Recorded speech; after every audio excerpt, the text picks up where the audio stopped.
নমস্কার। আল্ট্রাসোনোগ্রাফি রিপোর্টটা ওটা একটু পাঠাবেন, আর এলএফটি করে একটু পাঠান। হ্যাঁ, এলএফটি, লিভার ফাংশন টেস্ট।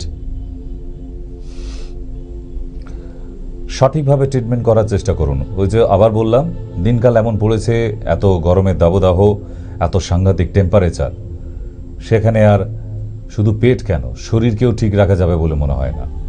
তাই আপনাদের বারবার বলা হচ্ছে যে ছোটোখাটো সমস্যাগুলো হলে অবশ্যই ডক্টরের কাছে কনসাল্ট করুন। বিনা কনসাল্টে কিন্তু প্রবলেমে পড়ে যাবেন। সব সময় বাড়িতে বসেই যে সব রোগ সেরে যাবে তা নয়। তবে হ্যাঁ, যারা সাধারণভাবে এই পেটকে ঠিক রাখতে চাইছেন, সারা বছর পেটকে ঠিক রাখার একটা জুস বলে দিই, যেটা খেলে ভীষণভাবেই রেজাল্ট পাবেন। অ্যালোভেরার জুস সকালবেলা 15 ml করে যদি খেতে পারেন, তাহলে দেখবেন ভালো রেজাল্ট পাচ্ছেন। এটা সবার জন্য, সব, সে সুগার থাকুক না থাকুক, এভরিবডি, সবার জন্য ভালো জিনিস অ্যালোভেরার জুস। এই গরমের মধ্যে সকালবেলা 15 ml করে খেলে সারাদিন শরীরটা অনেক ঠান্ডা থাকবে ভেতর থেকে। তো এটা দরকার আছে। এবার বললেন, স্যার আবার তোকে কিনতে হবে, সবই যদি বাড়িতে বসে সস্তায় করে ফেলতে চান কী করে হবে? শরীরকে ভালো রাখতে গেলে তো কিছু ভালো জিনিস আপনাকে কিনে আনতে হবেই। তো অ্যালোভেরা জুস খাবেন, সেটা বাড়িতে রেখে দিন। বারবার তো কিনতে হচ্ছে না, ঠান্ডা জায়গায় একদম রেখে দিন, সকালবেলা 1 গ্লাস জলে মিশিয়ে সেবন করুন। হ্যাঁ, কেউ আছেন ফোনে? নমস্কার, বলুন।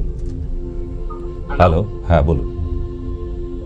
বলছি আমি আমার মায়ের ব্যথা, পিঠের সমস্যা, নার্ভের সমস্যা। তো চেম্বারে নিয়ে আসতে হবে বাবা। এমআরআই করে রিপোর্টগুলো পাঠিয়েছিলাম। কাকে, কোন নাম্বারে পাঠিয়েছিলেন? কাকে পাঠিয়েছিলেন? বলছি আপনার এসিস্টের একটা মেয়ে ছেলে হয়তো। তো বলেছিল ডাক্তারবাবুকে দেখিয়ে আমি ফোনে জানাবো যে এই মানে রোগটা কি ছাড়বে কি ছাড়বে না। হ্যাঁ, ওনাকে তাহলে একবার কল করে জানিয়ে দেবেন যেন আমার কাছে ফরওয়ার্ড করে। আমাকে এখনো ফরওয়ার্ড করেনি। আপনার কাছে পাঠিয়েছে নাকি? বললো পাঠিয়েছে। না, আমি এখনো দেখতে পাইনি। তো আরেকবার ফোন করে জানিয়ে দিন ওনাকে যে একবার ফরওয়ার্ড করে দিতে, আমি দেখে নিয়ে আপনাকে জানিয়ে দেবো। ঠিক আছে, ওকে। তো সেই ক্ষেত্রেই আপনাদেরও বলি যে নিজেকে সুস্থ থাকার দরকার আছে। প্রচুর মানুষের আজকে আমাদের এই শোগুলো হওয়া মানে অনেক ঘরোয়া টোটকা বলে দিই, আজকেও বলে দেবো যে গরমের মধ্যে নিজেকে কি করে ভালো রাখা যায়। কারণ এখন এই টেম্পারেচারকে যদি আমরা আটকাতে পারি তো টিকে থাকলাম, না হলে প্রচুর লোকের স্ট্রোক হয়ে যাবে, সানস্ট্রোক।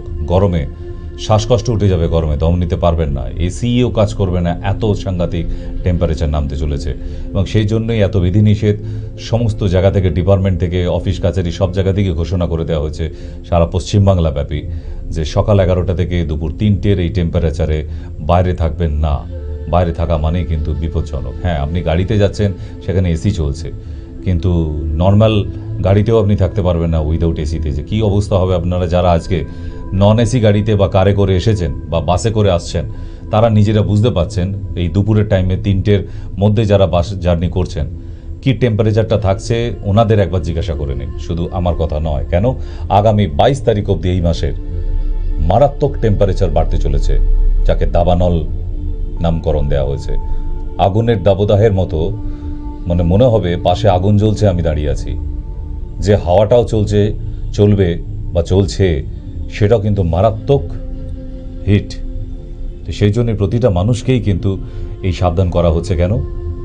আমরা চাই সমস্ত মানুষ ভালো থাকুক, আমরাও থাকি। আমরাও চেষ্টা করছি যে যতটা পারা যায় জল পান করে করে, ইউরিন করে, শরীরের টক্সিন ত্যাগ করে, হিট যতটা শরীর থেকে বের করা যায়। তাই আপনাদেরও অনুরোধ যে মিনিমাম এই গরমের মধ্যে জল খাবো না করবেন না। প্রতি ঘন্টায় ঘন্টা একটু করে জল খান আর ইউরিন করে আসুন, এটা ভীষণ দরকার আছে। না হলে কিন্তু বিপদ সবার বাড়ির সামনেই। আমরা জানি না এই লড়াইয়ে, প্রাকৃতিক দুর্যোগের লড়াইতে আমরা কতটা জিততে পারবো। কারণ এই প্রকৃতি সৃষ্টি করেছিল একসময় মানুষকে, আর প্রকৃতিই ধ্বংস করবে এই মানুষ জাতকে। সেই জন্যে আমরা এখন মডার্ন সায়েন্সে এসে গেছি। আমরা ভাবি যে না, আমরা অ্যান্ড্রয়েড ফোন ব্যবহার করছি মানে বিরাট ব্যাপার, আমরা সব আটকে দিতে পারবো। না, আমরা সব আটকাতে পারবো না। প্রকৃতির ঝঞ্ঝাট আজ অবধি কোনো মানবজাতি আটকাতে পারেনি কোনোটাকেই। বিগত যে আমফান গেল, পেরেছিলাম? না, পারেনি, ধ্বংস করে দিয়ে গেছে একেবারে। মাঠ করে দিয়ে চলে গেছিল। সেই দিন আমাদের নিশ্চয়ই মনে আছে। এবছরও এরকম একটা ঝড় হওয়ার কথা ছিল, কিন্তু বাংলাদেশ থেকে নর্থ বেঙ্গলের দিক দিয়ে ঘুরে গেছে বলে তাই, নাহলে আবার কলকাতার উপরে আবার একটা মারাত্মক ঝুঁকি আসতে চলেছিল। কিন্তু এবারে যে দাবানল প্রচার করা হয়েছে গতকাল থেকে, সেটা কিন্তু যাতা ব্যাপার নয়। তাই বারবার সমস্ত সংবাদ মাধ্যমের মাধ্যমেও কিন্তু মানুষকে আরও সচেতন করা হচ্ছে, আপনাদেরও সচেতন করা হচ্ছে। আমাদের এটা ডিউটি, কারণ এরকম একটা সাংঘাতিক খবর মানুষের কাছে জানিয়ে রাখা দরকার। অনেকেই হয়তো জানেন না, অনেক গ্রামের মানুষের কাছে খবরটা এখনো পৌঁছায়নি যে আগামী 22 তারিখ অবধি দাবানল প্রবাহ চলছে। মারাত্মক টেম্পারেচার, আপনি দেখবেন এসি চালিয়েও ঘর ঠান্ডা হচ্ছে না। বুঝতে পারছেন কি অবস্থা? তাই আপনাদের মনে করিয়ে দেওয়া যে যদি অ্যালোভেরা জুস পান, অ্যালোভেরার জায়গায় লাউয়ের জুস, লৌকি জুস বলা হয়, লাউকে মিক্সিতে দিয়ে জল দিয়ে জুস বানিয়ে সকালবেলা খেতে পারেন 1 গ্লাস করে। শরীর এবং পেট মারাত্মক ঠান্ডা থাকবে। এর মধ্যে একদম রিচ খাবার নয়, ফাস্টফুড নয়। দুপুরবেলা টক দই দিয়ে ভাত খাবার চেষ্টা করুন। হ্যাঁ, ভাত খাবার পরে শশা খাবার চেষ্টা করুন, যেগুলোতে শরীরকে ঠান্ডা রাখা যায়। তবেই আমরা নর্মাল জায়গায় থাকতে পারবো, নাহলে আমরা নর্মালভাবে বাঁচতে পারবো না। এই দাবানলের মধ্যে প্রচুর মানুষ কিন্তু শেষ হয়ে যাবে, স্ট্রোক হয়ে যাচ্ছে, সানস্ট্রোক হয়ে যাচ্ছে। কেমন? তাই এই জায়গাগুলো আপনাদের মাথায় নেওয়া দরকার। কেন আমি বারবার মনে করাচ্ছি, কারণ এখন ফোন রানিং থাকা মানেই ওই গ্যাস অম্বল, অ্যাসিডিটি, গ্যাস অম্বল, অ্যাসিডিটি, বাবা এত গ্যাস অম্বল, অ্যাসিডিটি, কোমরে যন্ত্রণা, যাই আপনারা ফোন করেন ওগুলো সব ইউটিউবে আপনাদের একটা সময় জানিয়ে দিয়েছিলাম, তাই না? প্রচুর শোয়ে জানিয়ে দেওয়া হয়েছে, প্রচুর শোয়ে। তাই নতুন করে ওগুলো রিপিটেশনে আসি না কেন? প্রচুর গ্যাসের হাজার হাজার ওষুধ আছে, আমিই তো কত বলে দিয়েছি, তাই না? কত ঘরোয়া টোটকা বলে দিয়েছি। তো সেইগুলো আবার রিপিটেশন, আমাদেরও বিরক্ত লেগে যায়। একটা অসুখ নিয়ে আর কত বলা যেতে পারে? কিন্তু আপনাদের বারবার এটাও বলে দেওয়া হয়েছে, যদি আপনারা একটু কষ্ট করে গিয়ে ইউটিউবে আমাদের একটু চোখ রাখেন, আপনারা প্রচুর ঘরোয়া টোটকা জানতে পারবেন। এখন তো ইদানিং ঘরোয়া টোটকা নিয়েই শো হচ্ছে, আপনাদের প্রায় দেখছেন আপনারা। কেন? ঘরে ভালো থাকার জন্য। কারণ এখন হুট বলতে ওষুধ কিনতে যাবেন, ওষুধের দোকানটা দেখলেন বন্ধ, সে শাটার ফেলে দিয়ে বাড়ি চলে গেছে। কেন?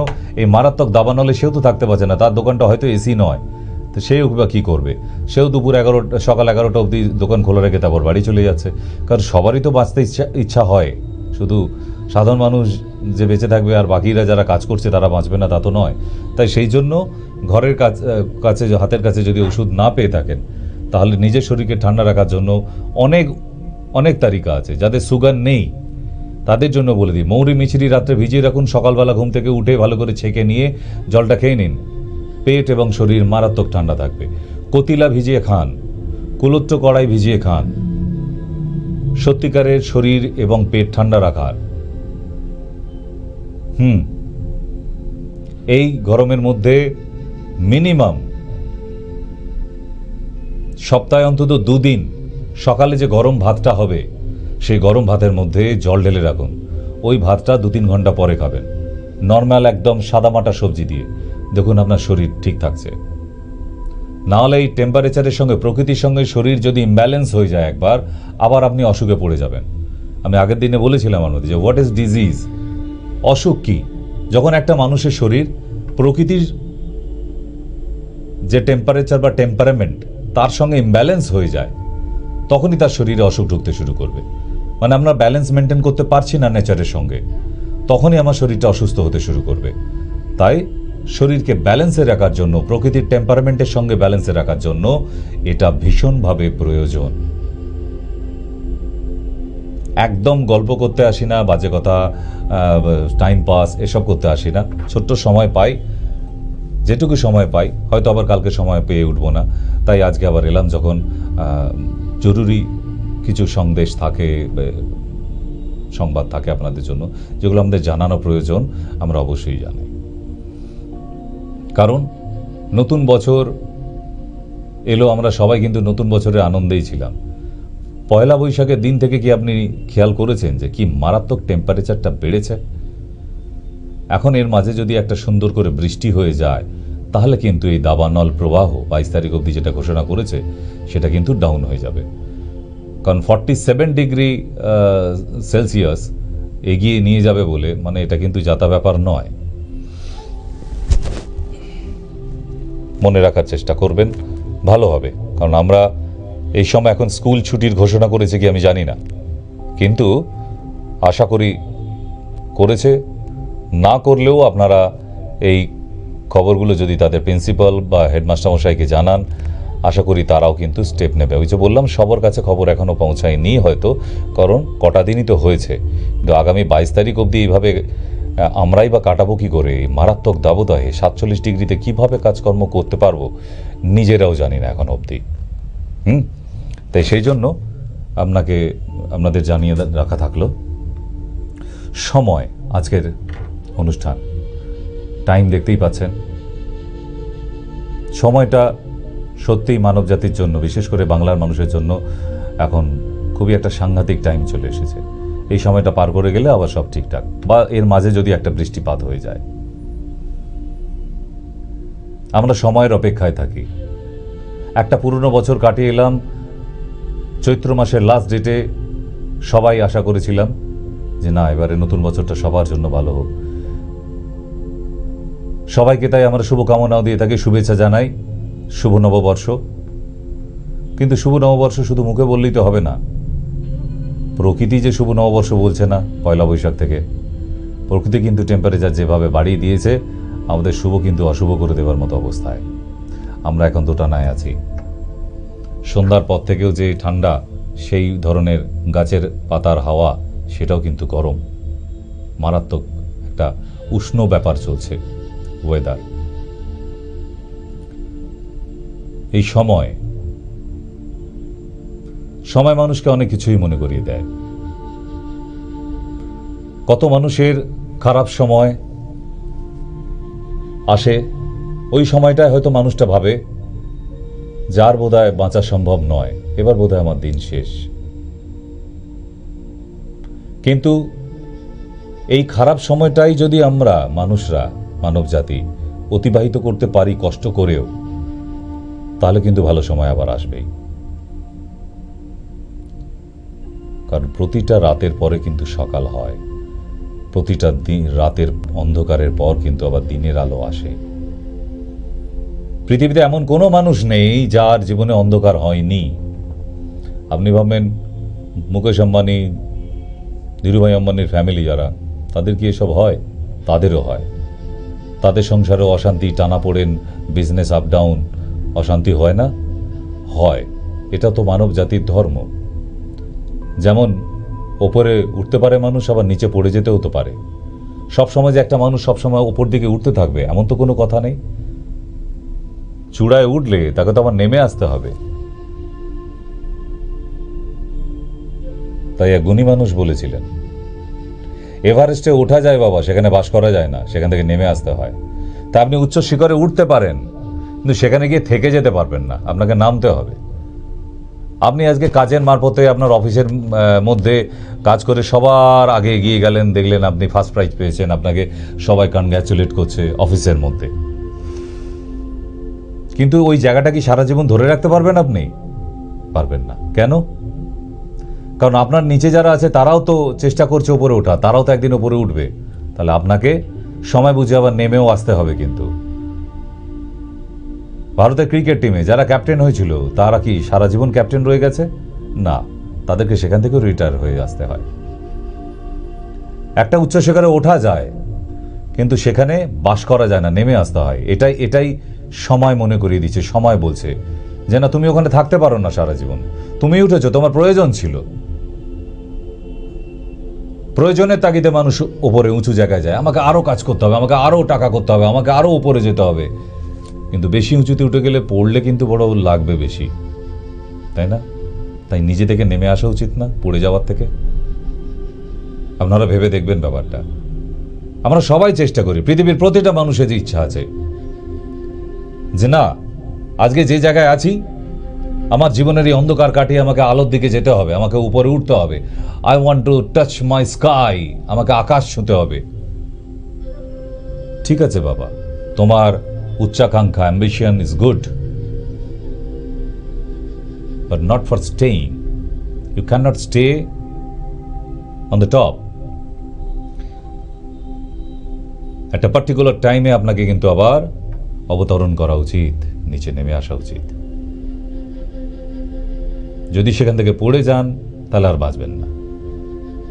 তাই অনেক যারা বুদ্ধিমান মানুষ তারা উপরে ওঠে, আবার ঠিক সময় নেমে চলে আসে নিজের সম্মান থাকতে থাকতে, যাতে সে পড়ে না যায়। পড়ে যাওয়ার আগে নেমে যাওয়া উচিত সব উচ্চ শিখর থেকে। আপনারা হয়তো ভাববেন এই কি, এতদিনের এত মোটিভেটাররা বলে গেছে যে উচ্চ শিখরে চলো, উপরটা ছুঁতে হবে, আকাশ ছুঁতে হবে তোমাকে।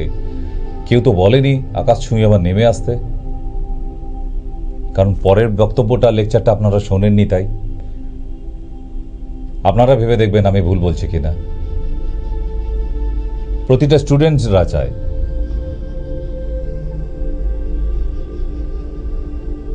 I want to top in my school. ঠিক আছে, তুমি টপ পেয়েছো, আবার পরের জনকে জায়গা করে দাও, আবার সেই টপে যাও না, তুমি নেমে আসো তার আগে। এটা দরকার। যদি তুমি নেমে না আসো, তোমায় অপমানিত হয়ে নাহলে একদিন পড়ে যেতে হবে ওখান থেকে। তাই জায়গা ছেড়ে দিতে হবে। একটা জায়গা দখল করে রাখলে হবে না। কোনোদিন একটা জায়গা কেউ দখল করে থাকতে পারে না। যদি যে বেশি দিন ধরে দখল করার থাকবে চেষ্টায় যে আমি এই জায়গায় থেকে যাব আর কাউকে জায়গা দেব না, তাকে একদিন অপমানিত হয়ে নামতে হবে, নাহলে পড়ে যেতে হবে। এটাই হচ্ছে আসল বাস্তব, রূঢ় বাস্তব। এতদিন শুনে এসেছিলেন উচ্চ শিখরে ওঠার, আজকে শুনলেন পরের পার্টটা, যে শুধু উচ্চ শিখর যখন ছোঁয়া হয়ে গেছে এবার নেমে এসো। কত ছেলে মেয়েদের ইচ্ছা আছে বিদেশ যাব, চাকরি করব। বেশ, চাকরি করো, ওখানে ফ্যামিলি বানাও, আবার ঠিক সময় ফিরে এসো বাবা মার কাছে। এটা হচ্ছে আসল চরিত্রবান ছেলে মেয়েদের কাজ। না আমি ওখানে গিয়ে একদম গরিব মেম পেয়েছি, আমি এখানেই থেকে যাব। এটা তো ঠিক হলো না। তুমি দেশের ছেলে, দেশে ফিরবে না, ওতে আনন্দ অনেক বেশি। আমার তখন ইচ্ছা ছিল, অ্যাম্বিশন ছিল আমার বিদেশে যাওয়ার, সেখানে একটা চাকরি করার। ঠিক আছে, চাকরি, বাড়ি, গাড়ি, বিয়ে শাদি সব করে নিয়েছো, এবার ফেরো। কারণ তোমার অপেক্ষায় গোটা পরিবারটা বসে। তুমি যখন বাড়ি ফিরবে, ওর থেকে আনন্দ কোটি টাকার থেকেও বেশি। বেশিরভাগ ছেলেমেয়েরাই এখন ভারত থেকে দেশে গিয়ে আর ফিরতে চায় না। কেন?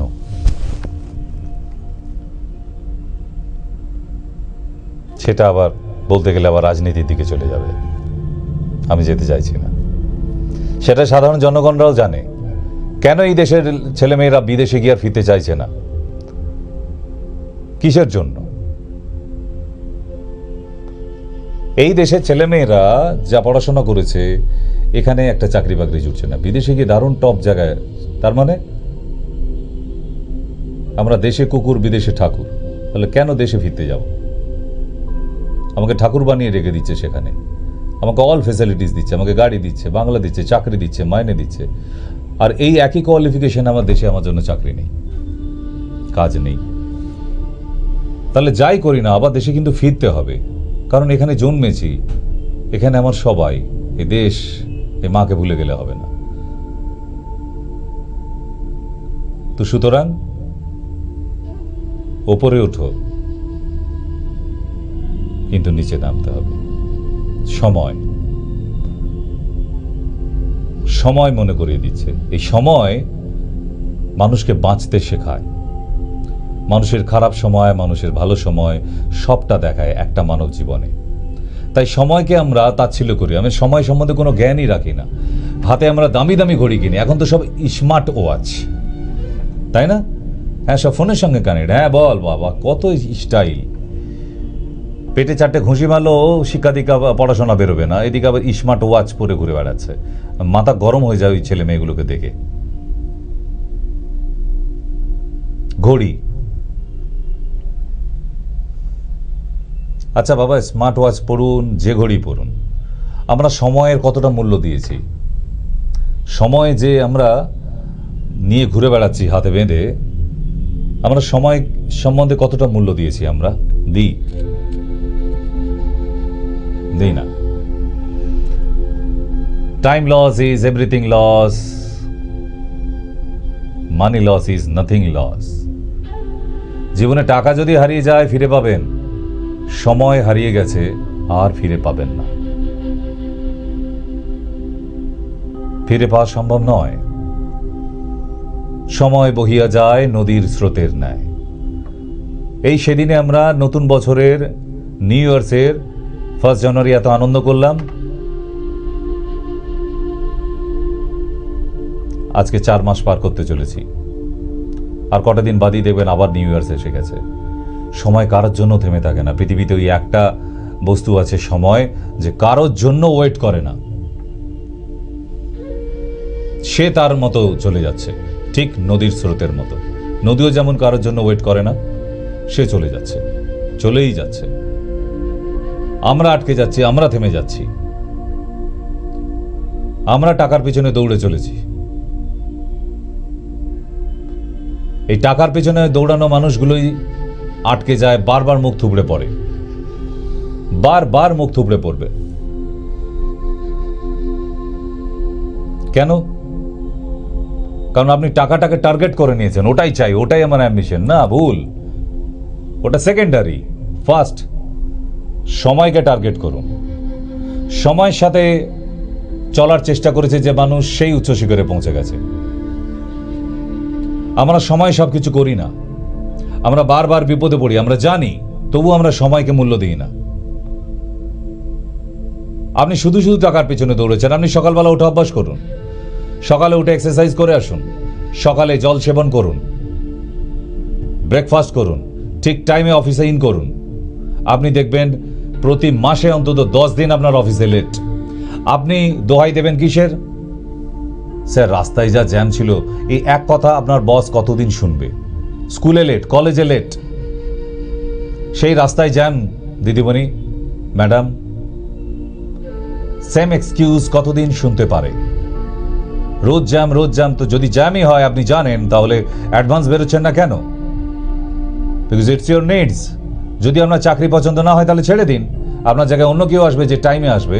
আপনার জন্য দেরি করে আসবেন, আপনাকে সব টোটাল মাইনেটাও আমি দেবো, তা কি করে হয়? তার মানে আমরা টাকাকে টার্গেট করছি, সময়কে নয়। আপনি সময়কে কাল থেকে সময় দিতে শুরু করুন। সময়কে। কেমন সুন্দর কথা না? সময়কে সময় দিতে হবে। আই মিন অন্য কিছু না, সময়কে সময় দেওয়া মানে আমি রুটিনে চলবো। আমার ডেলি লাইফের রুটিনটা মেনটেন করলেই দেখবেন আপনার টাকা এমনিই বাড়িতে আসছে। আপনাকে টাকা টাকা করতে হবে না। যারা সৎ পথে রোজগারের ইচ্ছায় আছেন বা আছেন, তাদের জন্য আজকের এই অনুষ্ঠান। যারা 2 নম্বরী পথে আছেন, তাদের জন্য নয়। কারণ ওই রাস্তাটায় ইনকাম করা খুব সোজা, কিন্তু শেষটা খুব খারাপ। একদম সব ইনকাম ফেলে রেখে কাল কোঠরিতে জমা পড়ে থাকবেন।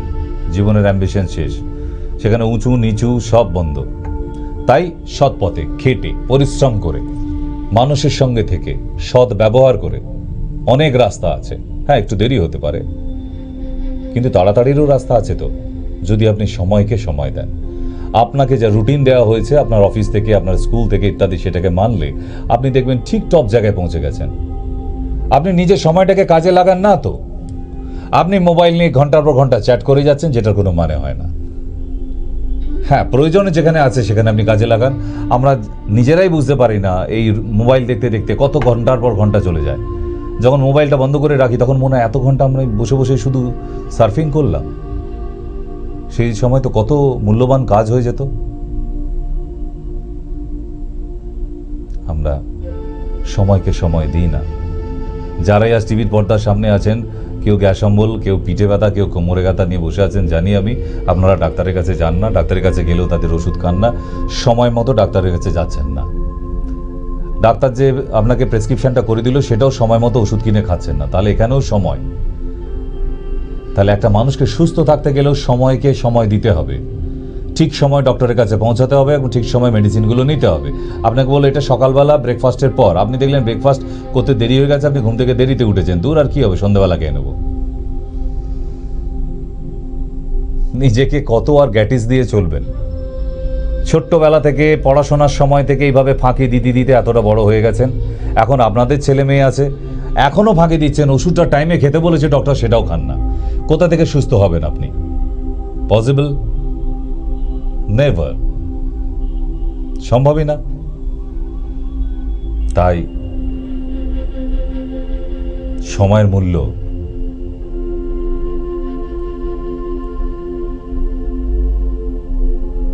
একটা বছরের মূল্য আছে আপনাদের কাছে? 1 বছর 365 দিন অনেক সময়, কি হবে? 1 বছরের মূল্য তাকে গিয়ে জিজ্ঞেস করুন যে 1 বছর ফেল করে গেছে। তার কাছে এক একটা দিন শেষ হওয়া মানে কাল ঘাম ছুটে যাওয়া, যে একটা বছর একই বইগুলো পড়ে তারপর আমি নতুন ক্লাসে যেতে পারবো যদি ভালো করে পড়ি। গত বছর পড়িনি, তাই আমাকে সেম বুকসগুলো আবার পড়তে হচ্ছে।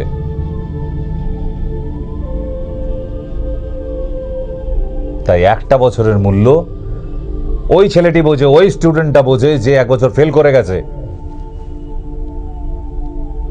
আপনার আমার কাছে কোনো দাম নেই হয়তো, যারা টিভির পর্দার সামনে বসে আছেন হয়তো আপনাদের কাছেও কোনো মূল্য নেই। 1 বছর কি হবে, এবং কত বছর এলো আর কত বছর গেল।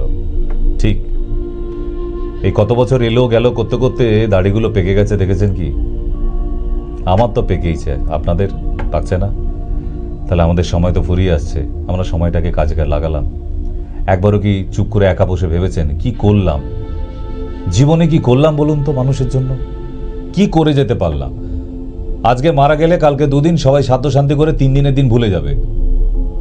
সাধারণ মানুষ তো ভুলে যাবেই। আমার পরিবার খুব বেশি হলে 72 ঘন্টা একটু লোক দেখানো পেঁচি কান্না যাকে বলে, তারপর বা শেষ। এটা সব পরিবারই, শুধু আমার পরিবারে কেন? তারপরে সে তার মতো জীবন খুঁজে নেবে, বেছে নেবে। কেন বলুন তো? মানে আমার সময় শেষ হয়ে গেছে, তাদের সময় এখন রানিং। মানে একটা সময় শেষ হয়ে গেছে মানে দিস এন্ড। একটা দিন হয়ে গেছে তো আর একটা স্টার্ট। যে চলে গেছে তাকে অত মনে রেখে লাভ কি? আমরা তো পিছন দিকে তাকাতে শিখিনি, আমাদের মাস্টারমশাইরা শিখিয়েছে পিছনে তাকাবে না। তাই প্রতিটা পরিবারই আজকে মারা গেছে, কালকে কাঁদবে, পরশু কাঁদবে, তারপরের দিন আর মনে রাখবে না, তারপর শেষ হয়ে গেল জীবন। কিন্তু মারা যাবার পরেও আজীবন মনে রাখতে পারে, মারা যাবার পরেও এরম কি কিছু করতে পারলাম? মানব জীবন তো একটাই, আর হবে না। আর এই মানব জীবনে ফিরতে পারবো না, একটাই। তাহলে মানব জীবন যখন একটা, কি করে যেতে পারলাম? কার জন্য কি করে গেলাম? কিচ্ছু করে যেতে পারিনি। কাপুরুষের মতো একদিন মারা যাব সবাই। যারা কিছু করে যেতে পারছে, করে গেছে, তারা অমর হয়ে গেল। আমরা তো অমর হতে পারলাম না। আর কিছু যে করব তার জন্য একটা সুস্থ শরীর, একটা সুস্থ মনের দরকার। সেটা আপনাদের আছে? কারো শরীর ভালো তো মন ভালো নেই, যার মন ভালো তো শরীর ভালো নেই। কি করে অমর হবেন? আপনি ভালো কাজ কি করে করবেন? মানসিকতা কোথায়? একটা মাস এরকম তো বলবেন, একটা মাসের মূল্য কি? কি আর এরকম কত মাস এলো আর কত মাস গেল, ঠিক আমরা এই উত্তরটাই দেব। এই একটা মাসের মূল্য তাকে গিয়ে জিজ্ঞাসা করুন তো, যে 1 মাসের বেতন পায়নি। 1 মাসের বেতন বন্ধ করে দিয়েছে তার কারখানা থেকে বা অফিস থেকে। এবার বিনা মাইনেতে, বিনা স্যালারিতে তাকে আরেকটা মাস কাটাতে হবে। তাকে জিজ্ঞাসা করুন একটা মাসের মূল্য কি করে কাটাবে। একটা দিন এই করে 30টা দিন, সারাটা মাস তার সন্তান, ছোট ছোট স্ত্রী, মা বাবা, বৃদ্ধ, তাদেরকে নিয়ে একটা মাস কি করে চলবে? তাহলে একটা মাসের মূল্য সে বোঝে যে 1 মাসের বেতন পায়নি। একটা সপ্তাহের মূল্য এরকম কত সপ্তাহ যাচ্ছে আর আসছে, কত রবিবার চলে গেল আর এলো। একটা সপ্তাহের মূল্য সে জানে যে 1 সপ্তাহ ধরে হসপিটালে ভর্তি আছে, তাকে ডাক্তার বলেছে 1 সপ্তাহ ধরে তোমায় থাকতে হবে। 1 সপ্তাহ যদি না থাকো তোমার সুস্থ হওয়া সম্ভব নয়। সে হসপিটালে বেডে এক এক করে দিন কাটাচ্ছে। 7টা দিন যেন তার কাছে 7 বছরের মতো যাচ্ছে।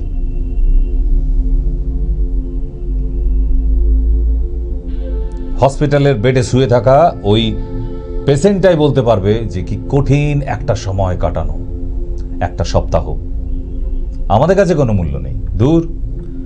ডক্টর সেনের প্রোগ্রাম রোজ আসে, রোজ হয়, কি গেল এলো তাতে আমাদের কিছু যায় আসে না।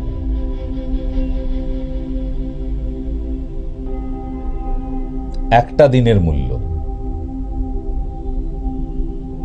কার কাছে দামি? আপনার আমার কাছে কিছু ভ্যালু নেই। আজকে রাত্রিরে খেয়ে দিয়ে শোবো আমরা, কালকে সকাল হয়ে যাবে, কালকে আবার দাঁত বের করে সবার সঙ্গে গল্প করব, আবার সন্ধে হয়ে যাবে, চলে গেল আবার একটা দিন এই শরীরটা মৃত্যুর দিকে এগিয়ে গেল। আমাদের কোনো হিসেবে নেই, দূর এমনি করেই চলে যাচ্ছে। যাক, এই পরশু স্বামী একটা নতুন শাড়ি এনে দিয়েছে, খুব আনন্দে আছি। আবার কালকে একটা গয়না এনে দেবে বলেছে, আমরা এই আনন্দেই কাটিয়ে যাচ্ছি, দিনের পর দিন কেটে যাচ্ছে এইভাবে। একটা দিনের মূল্য সে বোঝে যিনি রোজায় ছিলেন। যে ইসলামিক বন্ধুরা আমার রোজায় ছিলেন তাদের কাছে একটা দিন মারাত্মক মূল্যবান। জিজ্ঞেস করুন তাদের কাছে গিয়ে কিভাবে কাটে, থুতু ঘিরতে অব্দি পারে না। এই রমজানের সময় 30টা দিন, তাদের এই একটা দিনের মূল্য একটা ইসলাম ভাই দেবে আপনাকে, যে কিভাবে কাটাতে হয় কত কষ্টে, তবুও করতে হয়। ইনশাআল্লাহ যদি একটু দোয়া লেগে যায়, আর কিছু না।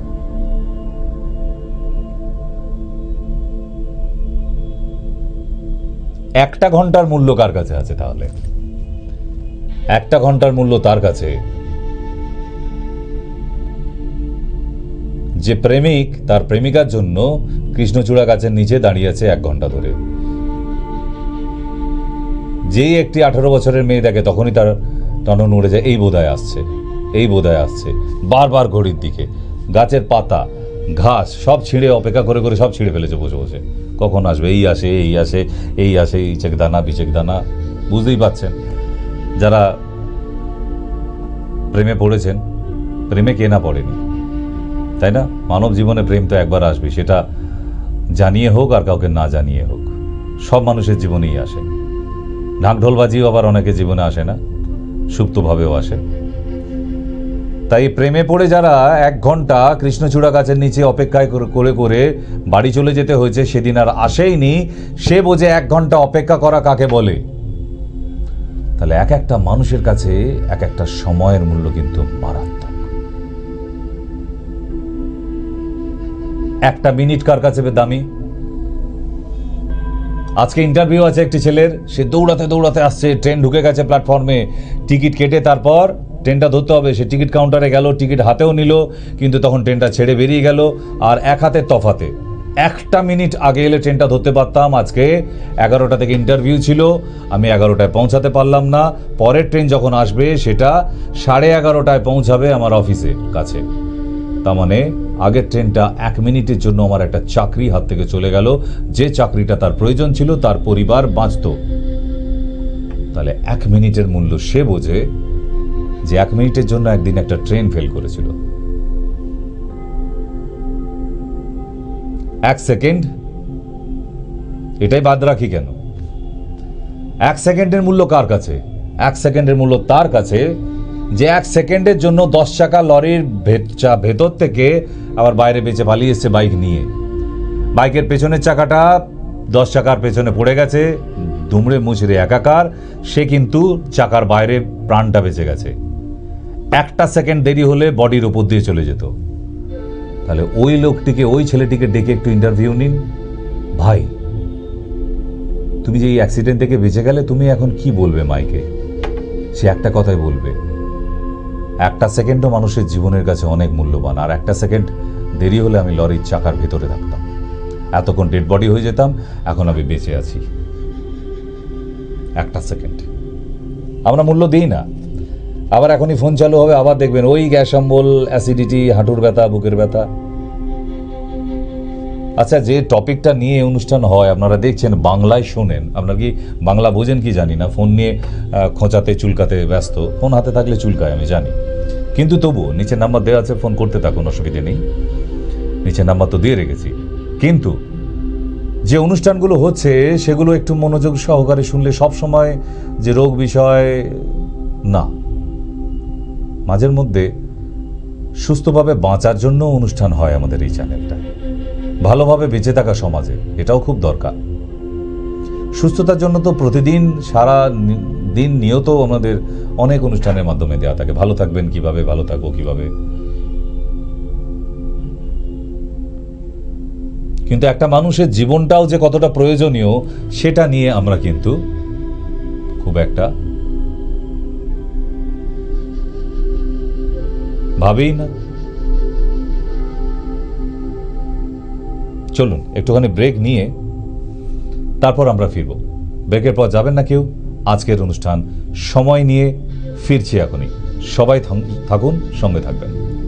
ননি, গিলয়, অ্যালোভেরা, অশ্বগন্ধা সমৃদ্ধ মায়েদের জন্য শ্রেষ্ঠ উপহার।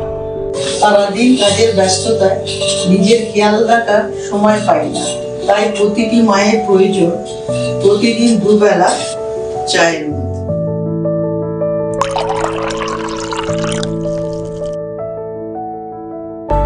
প্রতিটি সন্তানদের তরফ থেকে একটাই উপহার, মাতৃ ঋণ শোধ করার। ভালো থেকো মা। ভালো থেকো মা।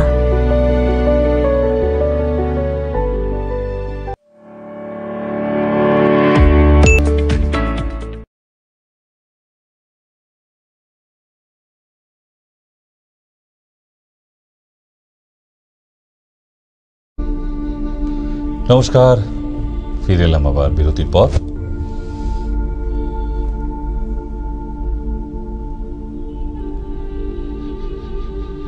অনেকেই ভাবছেন আমাদের তো সময় খারাপ, তাই হয়তো এই কথাগুলো শুনতে হচ্ছে। সময়কে ভালো করে নিতে হয়, আর আজকে যদি সময় খারাপ হয় একদিন ভালো আসবেই, ডেফিনেট, আমরা সবাই জানি। শুধু সময়ের অপেক্ষা।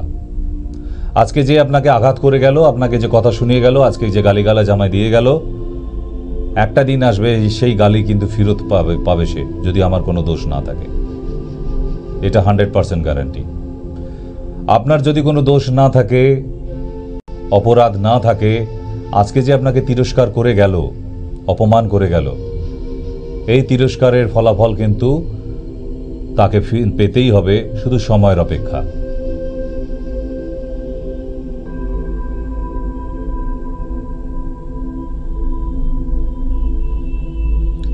এই সময় যাকে ধৈর্য রাখতে শিখিয়েছে সে সব ফিরে পাবে। সহ্য আর ধৈর্য ওর অদ্ভুত দুটো অস্ত্র। যার কাছে আছে সে জীবনে সব পাবে, আর যার কাছে নেই সব হারাতে হবে। দুটো অস্ত্র মনে রাখবেন, লিখে রাখুন কোথাও। মানুষের সহ্য আর ধৈর্য।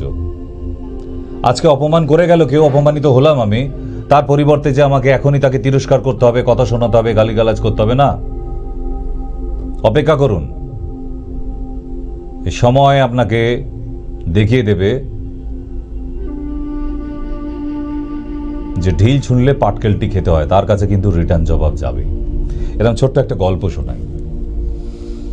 গল্পটা হয়তো আমার কাছে শুনেছেন, আবার যারা আজকে নতুন দর্শক আমার এই চ্যানেলের, মাই টিভির, তাদের কাছে শোনাই। এক গরিব মানুষ, খুব গরিব, না মানে নিম্ন মধ্যবিত্ত থেকেও খারাপ অবস্থা, সে তার ছোট্ট সন্তানকে নিয়ে রোজ একটা সময় মাছ ধরতে যেত দিঘিতে। খুব সুন্দর দিঘি, সেখানে অনেক লোক মাছ ধরতে আসে। তা সে তার ছোট্ট বাচ্চাকে নিয়ে মাছ ধরতে গেছে। তার আশেপাশে অনেক লোক মাছ ধরছে। এক অনেক বড় লোক, অতি বড় লোক, BMW গাড়ি চেপে সে বসার চেয়ার, কোল্ড ড্রিঙ্কস, ছাতা, যেমন হয় আর কি, বুঝতেই পেরেছেন বড় লোকেদের ব্যাপার।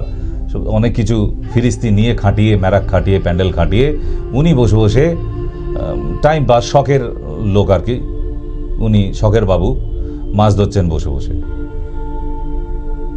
সারাদিন চলে যায়, কোনো মাছ পড়ে না বড় লোক বাবুর। কিন্তু এই গরিব মানুষটা 2 ঘন্টা পরেই একটা বড় মাছ তার ছিপে গাঁথে। সে মাছটাকে তুলে নিয়ে ব্যাগে করে বাড়ি যেতে যায়। ছোট্ট বাচ্চাটা খুব আনন্দ পায়, বাবা আজকে আমাদের বড় মাছ রান্না হবে, কতদিন খাইনি বড় মাছ। গরিব মানুষ যা হয়। তো সেই ক্ষেত্রে বড় মাছটা দেখে ওই বড়লোক বাবু ভাবলো, যেহেতু গরিব মানুষ, ওর পাশে কেউ দাঁড়াবে না, আমি গিয়ে মাছটা কেড়ে নিই। তা গিয়ে বলে, এই ওই মাছটা আমায় দিয়ে দে। ওই মাছটা আমার ছিপে ধরা পড়তো, তুই পাশে ছিলি বলে তোর ছিপে চলে এসছে।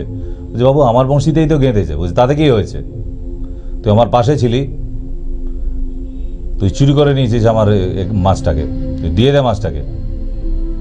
তো বলে বাবু আমি গরিব মানুষ, আমাদের একদিন জোটে একদিন জোটে না, যদি আমারে দিয়ে দেন, আমার ছোট ছেলে কতদিন খায় নাই, আমারে ছাড়িয়ে দেন, আমি গরিব মানুষ বাবু, কোনো গরিব টরিব শুনবো না, তুই মাছটা দিয়ে দে। বলে ফলে মাছটা টানাটানি করতে গিয়ে মাছটা কেড়ে নেয়। আর মাছের একটা কাঁটা তখন ওই বড়লোক বাবুর কোড়ে আঙুলে গিঁথে যায়। তাহলে ও আর কি হয়েছে, মাছের কাঁটাও বাড়িতে গিয়ে একটু সাবলন দিয়ে দেবো, নাহলে ডেটল দিয়ে দেবো, কাজ হয়ে যাবে। ঠিক তো সেই জায়গায় মাছটাকে নিয়ে বাড়ি চলে গেছে বড়লোক বাবু। আর এই গরিব মানুষটা তার ছেলে কাঁদতে কাঁদতে চোখ মুছতে মুছতে দুটো শাক পাতা ছিঁড়ে নিয়ে আবার বাড়ি চলে যায়। এইবারে ওই বড়লোক বাবু বাড়িতে গিয়ে তো বেশ মাছ রান্না করে খেয়েছে। 3 দিন পর ওই যে হাতে কাঁটাটা ফুটে গিয়েছিল সেইটা দেখছে প্রচণ্ড যন্ত্রণা। সে লোকাল ডাক্তারের কাছে যায়, সেই ডাক্তার তাকে ওষুধ দেয়, বলে 1 সপ্তাহ পরে আমাকে জানাবেন।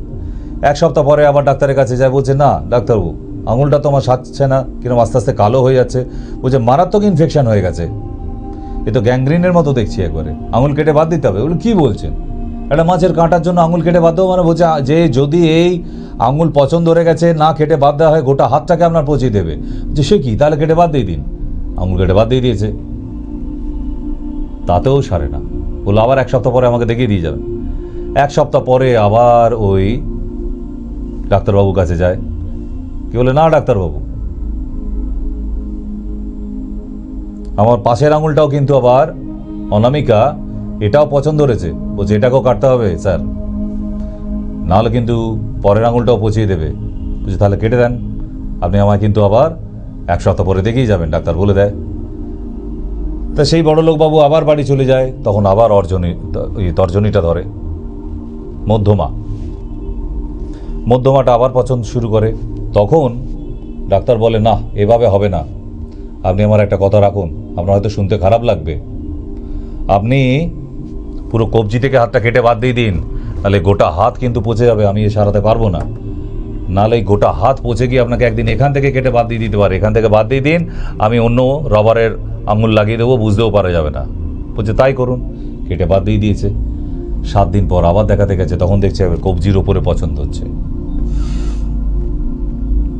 তখন ডাক্তার তাকে বলে যে স্যার একটা কথা যে জিজ্ঞাসা করবো, কিছু মনে করবেন না, আপনার এই আঙুলটা প্রবলেমটা হলো কিভাবে, কি থেকে শুরু হয়েছিল? বললো আরে একটা মাছের কাঁটা। বলছে মাছ, কি মাছ, কীরকম মাছ, মাছ পেলেন কোথায়? বলছে আরে আমি এরকম মাছ ধরতে যাই। তারপর পুরো গল্পটা বলে, এক গরিব মানুষ ধরে, সেই মাছটা আমি কেড়ে নিয়ে যাই, কাড়াকাড়ি করতে গিয়ে আমার হাতে কাঁটাটা ফুটে যায়। বলছে করেছেন কি?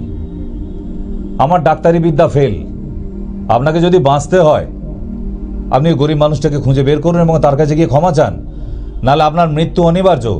কারণ আমি এত রুগী দেখেছি, এরকম কোনো দিন দেখিনি আঙুল কেটে বাদ দেওয়ার পর আপনার সব আঙুল বাদ দিয়েছি, কবজি থেকে বাদ দিয়েছি, এখন কবজির ওপর থেকে পচতে শুরু করেছে, এ আমি ঠিক করতে পারবো না।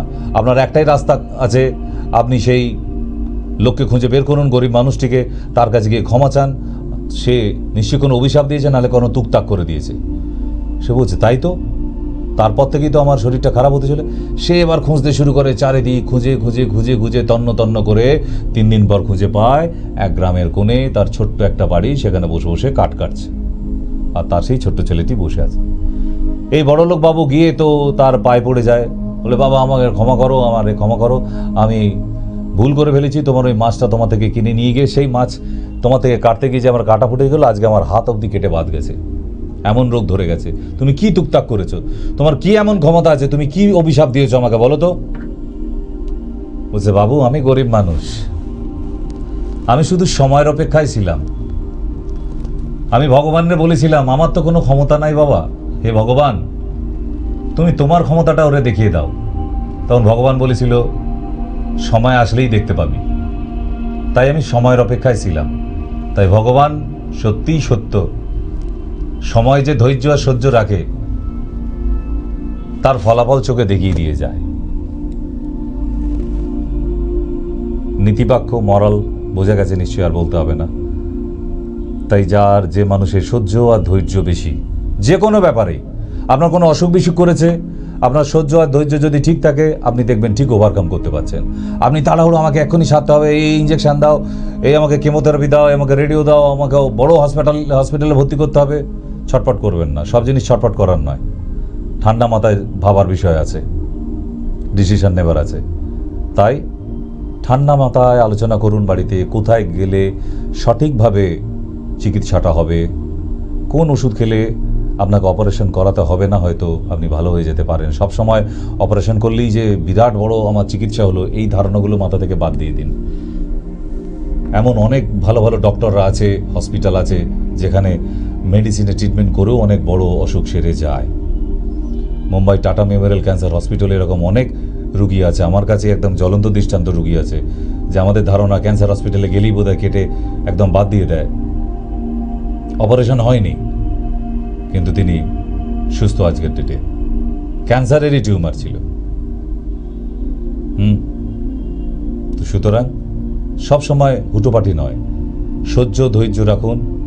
আজকে আপনাকে কেউ কটু কথা বলে যাচ্ছে, গালিগালাজ করে যাচ্ছে, অপেক্ষা করুন। আপনাকে কোনো স্টেপ নিতে হবে না, সময় আপনাকে দেখিয়ে দেবে। সময় আপনাকে চোখে আঙুল দিয়ে দেখিয়ে দিয়ে যাবে যে তোকে, হ্যাঁ, আপনাকে সঠিক রাস্তায় থাকতে হবে।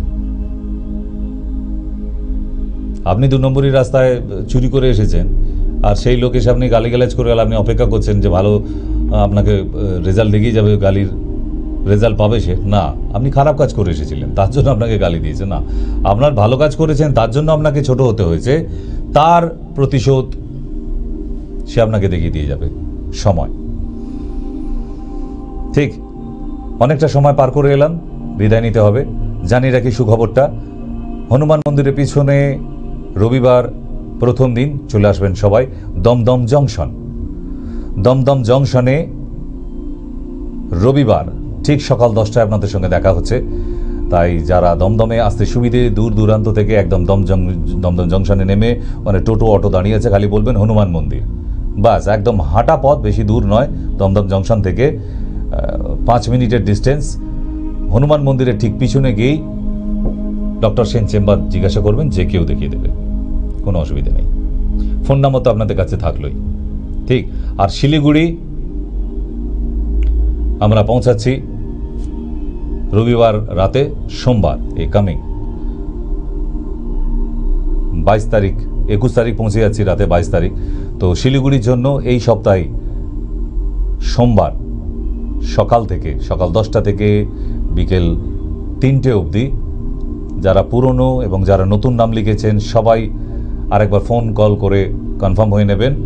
এই সোমবার, কামিং মানডে, রবিবারের পরেই যে সোমবারটা আসছে, আমরা সকালে হাজির থাকছি শিলিগুড়িতে। ঠিক আছে, চিন্তার কিছু নেই, সময়সীমা শেষ, বিদায় নিতে হচ্ছে।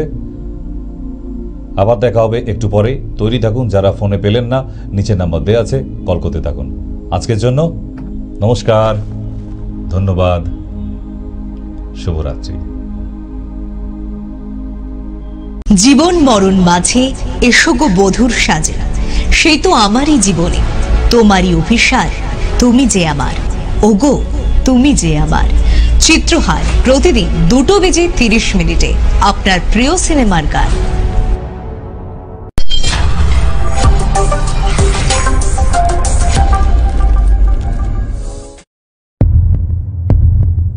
জীবন মরণ মাঝে এসো গো বধূর সাজে, সেই তো আমারই জীবনে তোমারই অভিসার, তুমি যে আমার।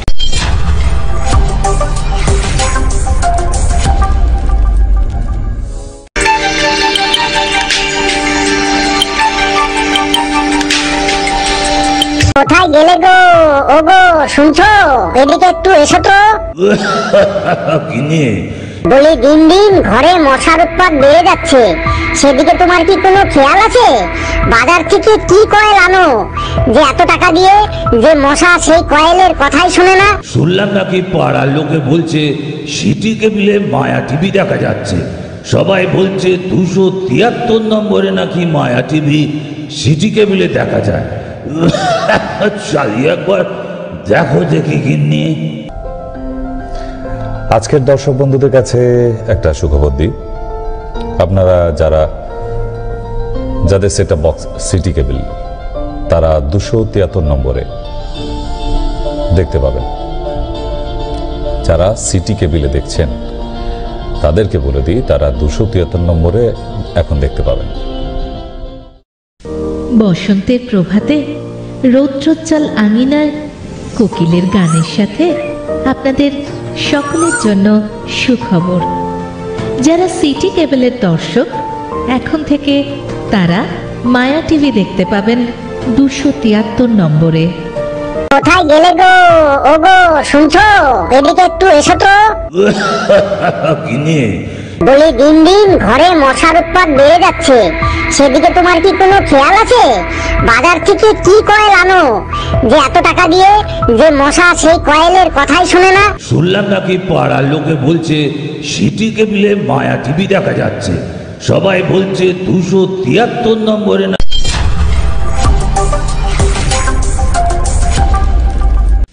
বসন্তের প্রভাতে রৌদ্রোজ্জ্বল আঙিনায় কোকিলের গানের সাথে আপনাদের সকলের জন্য সুখবর। যারা সিটি কেবলের দর্শক এখন থেকে তারা মায়া টিভি দেখতে পাবেন 273 নম্বরে। নমস্কার, গুড ইভিনিং, শুভ সন্ধ্যা, শুভ নববর্ষে সকলকে শুভেচ্ছা জানাই। নতুন বছরে সবাই ভালো থাকুন, ভালো থাকতেও হবে। আমরা ভালো থাকার জন্যই আমাদের এই অনুষ্ঠান, আমাদের এই মায়া টিভি চ্যানেল, ভালো থাকা এবং ভালো রাখার জন্য। আমরা ছোট ছোট টিপস দিয়ে থাকি এই চ্যানেলের মাধ্যমে যে মানুষকে ভালো রাখা। হ্যাঁ, অনেক আজকে হয়তো নতুন প্রচুর দর্শক আছেন এই টিভি চ্যানেলের সামনে, কারণ এই সন্ধ্যে 6টা থেকে রাত্রি 9টা অবধি ভেরি ইম্পর্টেন্ট টাইমটা আমরা কাটাই ছোট্ট ছোট্ট পার্টের মধ্যে দিয়ে, যে আমরা এক একটা পর্ব নিয়ে এক একটা শোয়ে আসি। হ্যাঁ, সবটাই কিন্তু আমরা ভালো থাকবো বলে, অন্য কিছু না। তাই ভালো থাকার ছোট ছোট উপায়গুলো আমরা শেয়ার করতে থাকি আপনাদের সাথে আমাদের। তাই যারা আজকে নতুন দর্শক তাদেরকে সবাইকে শুভকামনা, নমস্কার। আমি ডক্টর এস.কে. সেন। অনেক বড় সড়ো ডক্টর নই, কিন্তু তবুও যেটুকু সামান্য আমার বোধগম্য জ্ঞানগম্য আছে তার মাধ্যমে চিকিৎসা চালিয়ে যাচ্ছি, করে যাচ্ছি, যেমন করেই হোক, অসুবিধা হচ্ছে না।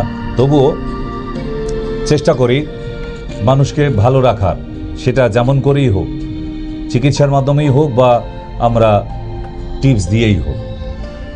তো আজকে ফার্স্ট কলার। হ্যাঁ, নমস্কার। ডক্টর সেন বলছেন? হ্যাঁ, বলছি মা, বলুন। হ্যাঁ, আমি আপনার চেম্বারে গোড়াবাজারে গিয়ে দেখে এসেছি। কবে? সোরাইসিসের যে ব্যাপারটা, হুম, না আপনি যেটা বলেছিলেন টিপসটা, সেটা আমি আগে একটুখানি বুঝতে পারছি না। চামচে করে নারকেল তেলটা এবং তার সাথে কি যেন দিতে বলেছিলেন, ওটা যাতে একটু ভুলে গেছে। আজকে অ্যাকচুয়ালি সেদিকে আমার হাজবেন্ড সঙ্গে একটু অসুস্থ ছিলেন। কিসের জন্য? কিসের টিপস লাগবে আপনার? হ্যাঁ হ্যাঁ হ্যাঁ, কিসের টিপস লাগবে আপনার? ওই সোরিয়াসিস হয়েছিল। সোরিয়াসিস? হ্যাঁ, আমি আপনাকে দেখিয়ে এসেছি, আমি দুটো ওষুধ খাচ্ছি। দেখিয়ে এসছেন যখন, আপনাকে আর কোনো টোটকা লাগবে না তো? ওতে অয়েন্টমেন্ট দেওয়া আছে আপনাকে প্রেসক্রিপশনে। না না না, আমি ওই ইউরিনের যে প্রবলেমটা ছিল, একটা কিউমিন প্লাস ওইটা, আর একটা আছে জামব্রোস্টিড একটা, এই দুটো ট্যাবলেট একদিনে 2 বার করে খাচ্ছি আমি। কিন্তু সোরিয়াসিসের জন্য না আমি কিন্তু ওষুধটা নিতে পারিনি। হ্যাঁ, সেই জন্য একটু যদি ওটার নামটা একটু বলতেন আর কি। ওটা দিয়ে আপনি সোরিয়াসিস সারাতে পারবেন না। আপনি যে টিপসের কথা বলছেন সেই টিপসটা সোরিয়াসিসের জন্য নয়। ওতে আপনি নিম হলুদ চিবিয়ে খান সকালবেলা, 2টো নিম পাতা, একটু কাঁচা হলুদ, আর যদি বডিতে মাখতে হয় তাহলে নিম হলুদ আর ফিটকারি 3টেকে একসঙ্গে বেটে নিয়ে বেশি করে জলে মিশিয়ে স্নান করার আগে গোটা গায়ে মেখে শুকিয়ে নেবেন, তারপর স্নানে যাবেন। তাহলে দেখবেন আপনি বডিতে ওটা কাজে লাগছে। আর আপনি ওই নারকেল তেলের সঙ্গে যেটা বলছেন ওটা সোরিয়াসিসের জন্য না, ভুল টিপস ব্যবহার করে ফেললে বাড়াবাড়ি হয়ে যাবে। তার জন্য চেম্বারে আসবেন, আপনাকে ওষুধ দিয়ে দেবো। আমার সেটাই মনে হচ্ছে যে আদৌ আপনি চেম্বারে এসেছিলেন কিনা। কারণ চেম্বারে এলে এগুলো তো সব প্রেসক্রিপশানে দেওয়া থাকে, আমার মনে হয় না আপনি চেম্বারে এসেছেন। যাই হোক, হোয়াট এভার, তো আপনাকে টিপস তো বলে দিলাম। সোরিয়াসিসের জন্য আপনি ওষুধ পাননি, হ্যাঁ এগুলো খেয়ে একটু ভালো থাকতে পারেন, কিন্তু তার জন্য মেডিসিন লাগবে। উইদাউট মেডিসিনের সোরিয়াসিস, দাদা যা চুলকানি হয়তো ভালো করে ফেলা যেতে পারে, সোরিয়াসিসের মতো একটা ডেঞ্জারাস ডিজিজ, ওই ঘরোয়া টোটকা একটু কম থাকতে পারে, কিন্তু ভালো করা যাবে না। ব্যাপারগুলো বোঝার চেষ্টা করবেন।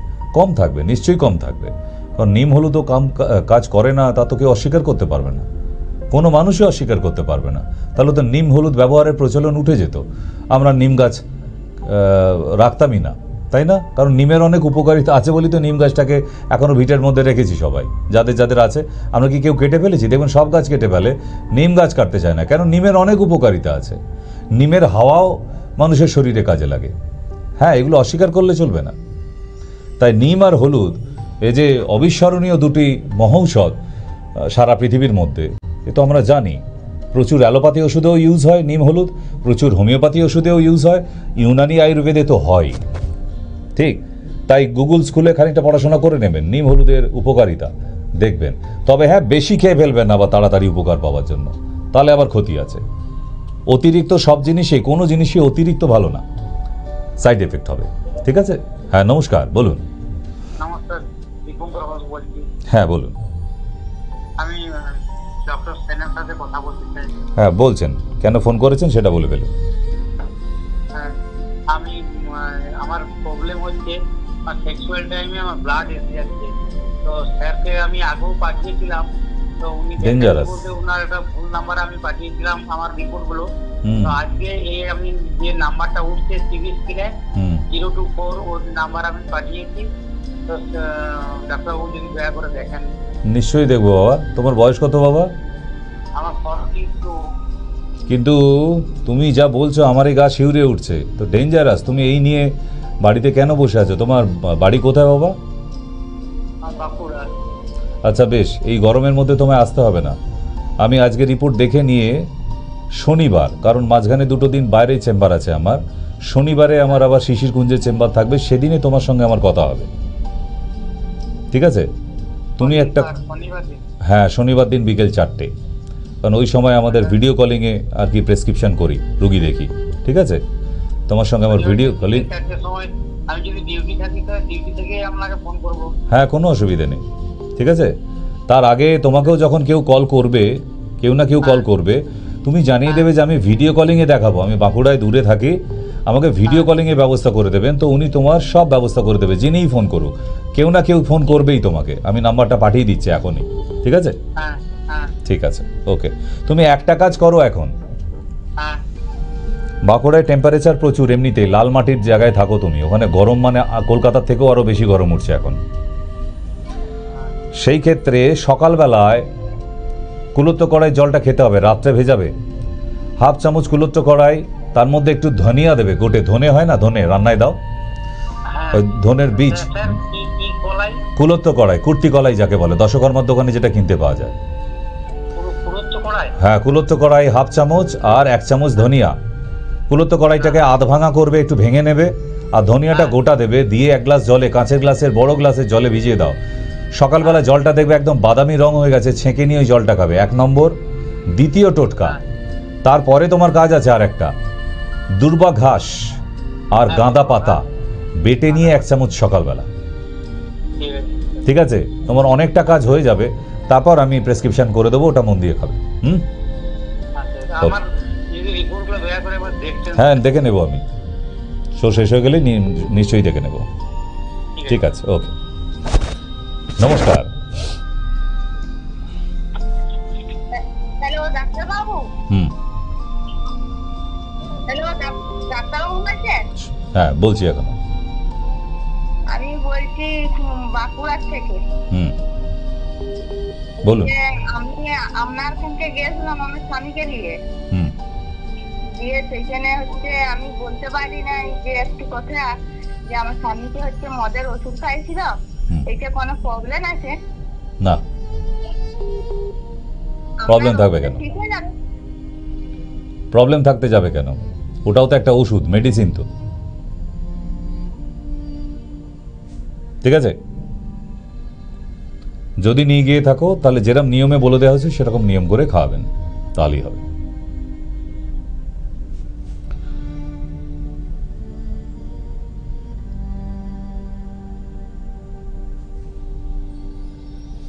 নমস্কার, বলুন। হ্যালো,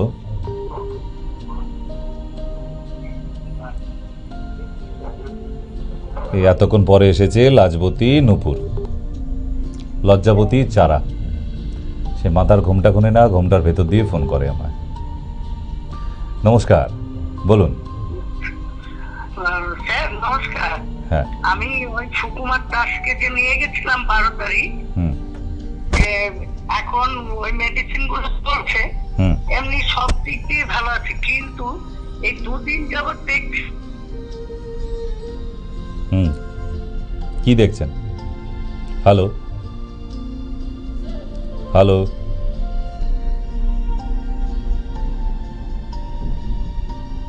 আবার কল করুন, কোনোভাবে ডিসকানেক্ট হয়ে গেছে নিজে নিজে। হ্যালো হ্যালো, হ্যাঁ বলুন। হ্যালো বলুন। হ্যালো, শুনতে পান না? কানে কানে শুনতে পান না? এই আর এক কালা সুন্দরী কানে শুনতে পায় না, স্মার্টফোন কিনেছে। হ্যালো, হ্যাঁ নমস্কার, বলুন। নমস্কার, আমি বিনগর থেকে বলছিলাম। হ্যাঁ, কি সমস্যা হচ্ছে বলুন। হ্যাঁ, এখন সমস্যা হচ্ছে কি, রাতে ঘুমাচ্ছে না আর উল্টো পাল্টা বকছে। হ্যাঁ, ঘুমের ওষুধ দিতে হবে।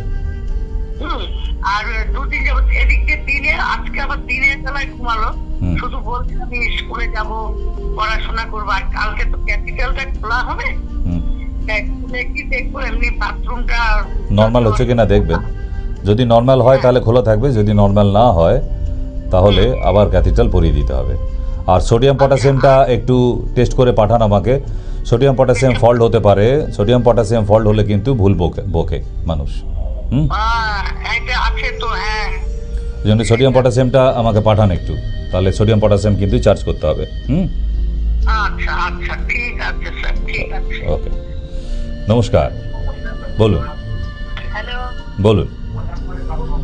হ্যালো, আমি ডাক্তার সাহেবের কথা বলবো। বলছি আমি, মা বলুন। হ্যালো, কানে শুনতে পাচ্ছেন না? বলছি আমার শাশুড়ির একটা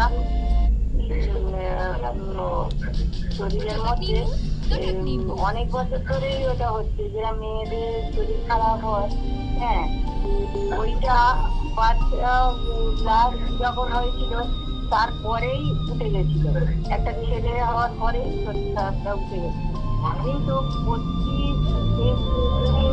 4 দিন 1 দিন পরেই ওই রক্তটা দেখা যায়, এমন হয়ে গেছে। ইমিডিয়েট আল্ট্রাসোনোগ্রাফি করে ভালো গাইনোলজিস্ট দেখান, নাহলে এটা ক্যান্সারের দিকেও যেতে পারে। অসময় এই ব্লিডিং হওয়া একদম ভালো লক্ষণ নয়। আল্ট্রাসোনোগ্রাফি করান অথবা ভালো গাইনোলজিস্টকে দেখান, নাহলে উপায় নেই।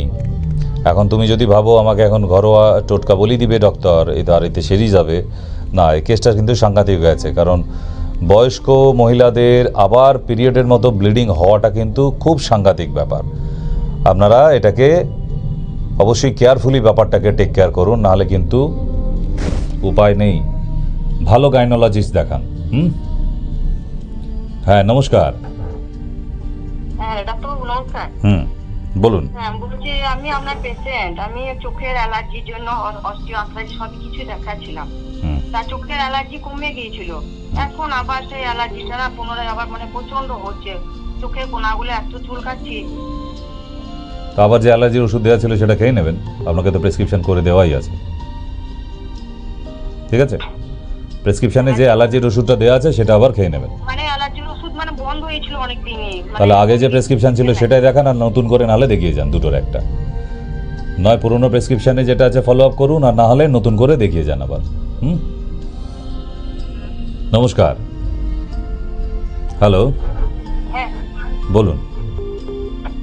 ঠিক আছে। হ্যালো হ্যালো, বলুন। হ্যালো, শুনতে পাচ্ছি, বলুন। বলছি ডাক্তারবাবুর সঙ্গে কথা বলা যাবে? হ্যাঁ বলছি আমি, বলুন।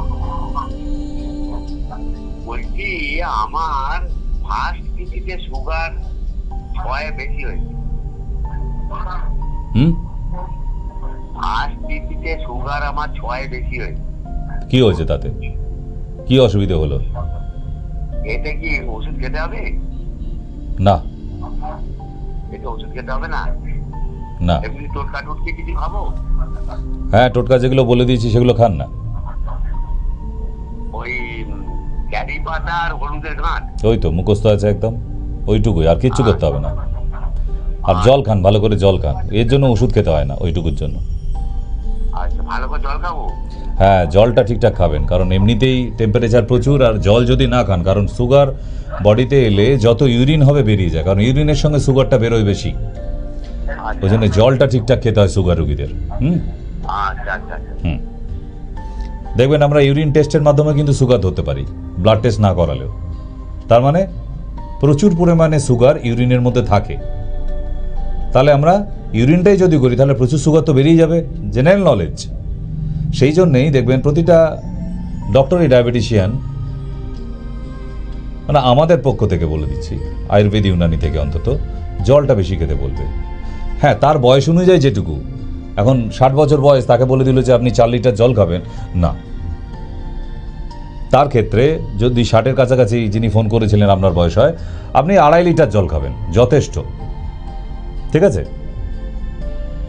তো চলুন আমরা ছোট্ট একটা ব্রেক নিয়ে তারপর ফিরি আজকে। হ্যাঁ, ছোট্ট ছোট্ট ব্রেকের মাধ্যমে আমরা আপনাদের সঙ্গে কানেক্ট করতে থাকবো। আজকের সন্ধ্যার অধিবেশনের সেকেন্ড পার্ট, স্ট্রেংথ। আবার একটা সুন্দর গল্প শোনাবো আজকে। চলুন এখনই ফিরছি আফটার দ্য ব্রেক। কোথায় গেলে গো? ও গো, শুনছো? এদিকে একটু এসো তো। কিনে বলি দিন দিন ঘরে মশার উৎপাত বেড়ে যাচ্ছে, সেদিকে তোমার কি কোনো খেয়াল আছে? বাজার থেকে কি কয়েল আনো যে এত টাকা দিয়ে যে মশা সেই কয়েলের কথাই শুনে না? শুনলাম নাকি পাড়ার লোকে বলছে সিটি কেবিলে মায়া টিভি দেখা যাচ্ছে। সবাই বলছে 273 নম্বরে নাকি মায়া টিভি সিটি কেবিলে দেখা যায়। চালিয়ে একবার দেখো দেখি গিন্নি। আজকের দর্শক বন্ধুদের কাছে একটা সুখবর দিই, আপনারা যাদের সেট আপ বক্স সিটি কেবল, তারা 273 নম্বরে দেখতে পাবেন। যারা সিটি কেবিলে দেখছেন তাদেরকে বলে দিই, তারা 273 নম্বরে এখন দেখতে পাবেন। ফিরে এলাম আবার ব্রেকের পর। ধন্যবাদ আপনাদের যে ব্রেকের পর আবার আমাদের সঙ্গে এতক্ষণ ধৈর্য ধরে থাকার জন্য। আমরা আজকের পর্ব কিন্তু স্ট্রেংথ, শক্তি, গায়ের শক্তি না, মনের জোর থাকলে, মনের শক্তি থাকলে গায়ের জোর লাগে না, এমনিই সব কাজ হয়ে যাবে। এটা এমন একটা শক্তি। যেমন এখনকার ছেলেরা, মানে ইয়াং ছেলেমেয়েরা দেখবেন, তার গার্লফ্রেন্ডকে ইমপ্রেস করার জন্য একটু হিরো হিরো চেহারা, দেখবেন জিমে গিয়ে একটু সল্লু ভাই মাস্কুলার বডি নিয়ে, কম জামা কাপড়, আধেক বডি বের করে, টাইট জামা কাপড় পরে সুন্দর গার্লফ্রেন্ড নিয়ে ঘুরে বেড়াচ্ছে, কেন? গার্লফ্রেন্ডকে নিয়ে ইমপ্রেস করার জন্য। ওই বডি থাকে না। আজ থেকে 5 বছর পর ওই ছেলেটিকে ডেকে জিজ্ঞেস করবেন, তো বাবা তোর এই সলমান খানের মতো বডিটা গেল কোথায়? বলে কি জানি কোথায় হারিয়ে গেল। আর তোর গার্লফ্রেন্ড কোথায়, যে পেছনে বাইকে করে ঘুরে ধরে, সেও উড়ে গেছে। তো সুতরাং এই যে তৈরি করা বডি, এগুলো লোককে ইমপ্রেস করার জন্য ঠিক আছে, কারণ যারা মডেলার বা যারা অ্যাক্টিং করে, অ্যাক্ট্রেস, এনাদের জন্য ওটা প্রফেশন, তাদেরকে শো আপ করতে হয় নিজের বডি, তাদের জন্য ঠিক আছে। ওই বডি দেখিয়ে তারা যারা পয়সা রোজগার করছে তাদের জন্য ঠিক আছে। বাকি যারা গার্লফ্রেন্ডকে দেখাবার জন্য বডি বানিয়েছে, ওই বডি থাকবে না ভাই, গ্যারান্টি। কেন? গার্লফ্রেন্ডও পালিয়ে যায় আর বডিও পালিয়ে যায়, দুটোই, কারণ গার্লফ্রেন্ড তো টিকবে না। স্বাভাবিক। এখনকার দিনে মোবাইলের রিচার্জের মতো, এই মোবাইলের টাওয়ারের মতো, গার্লফ্রেন্ড এই আছে এই নেই, টাওয়ার আছে এই নেই, মানে এই রকম। তো সেই জন্য এই সব বডি নয়, ছেলেগুলো যদি নিজের ক্যারিয়ারের পেছনে এই টাইমটা দিত জিমে না গিয়ে, তাহলে বোধহয় গার্লফ্রেন্ডের ফ্যামিলি সব থাকতো টিকে, কেউ পালিয়ে যেত না। ক্যারিয়ারের দরকার। বাবার পয়সায় বডি বানিয়ে ফুটানি করে বাবার পয়সায় বাইক কিনে ওগুলো টিকবে না বাবা।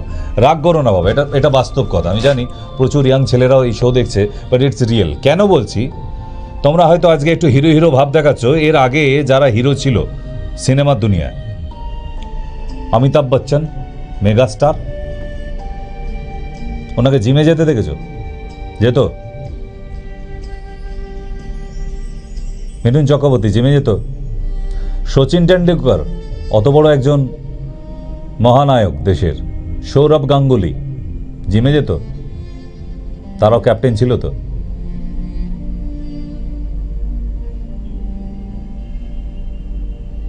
নর্মাল যে এক্সারসাইজ সেটার দরকার আছে, সেটা না করে জিমে গিয়ে ওই দুদিনের জন্য ওই বডি থাকবে না, ওটা থাকে না, ওটা কৃত্রিমভাবে তৈরি করা হলো, কৃত্রিমভাবে চলে গেল।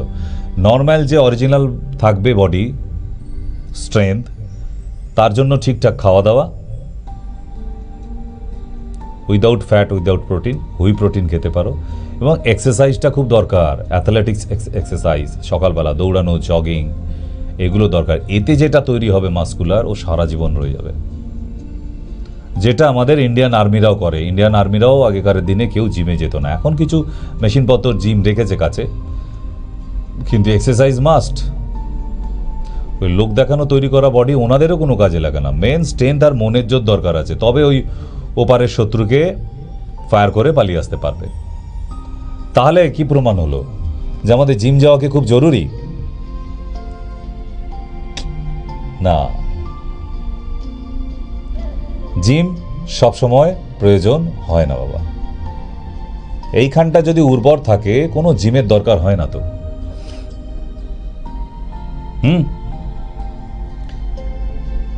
মনের জোরের দরকার আছে, তাই প্রচুর অভ্যাসের দরকার আছে। অভ্যাস, অনুশীলন, মোর প্র্যাকটিস মোর পারফেকশন।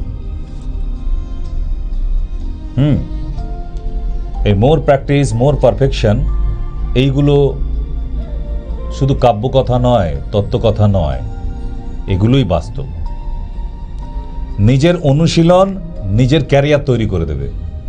তুমি আজকে যদি স্টুডেন্ট হও, সেটা বারবার তোমার পড়াটাকে রিপিটেশন করছো কি না, এই রিপিটেশন নিজে নিজে বসে বসে, ওই টিচার নিয়ে মা বসে আছে, বাবা বসে আছে, লোক দেখিয়ে পড়া না, নিজে একাই বসে রিপিটেশন করো যা পড়িয়ে গেছে টিউটর। সেই রিপিটেশনটা করলেই অটোমেটিক্যালি তুমি ক্লাসে ফার্স্ট হবে।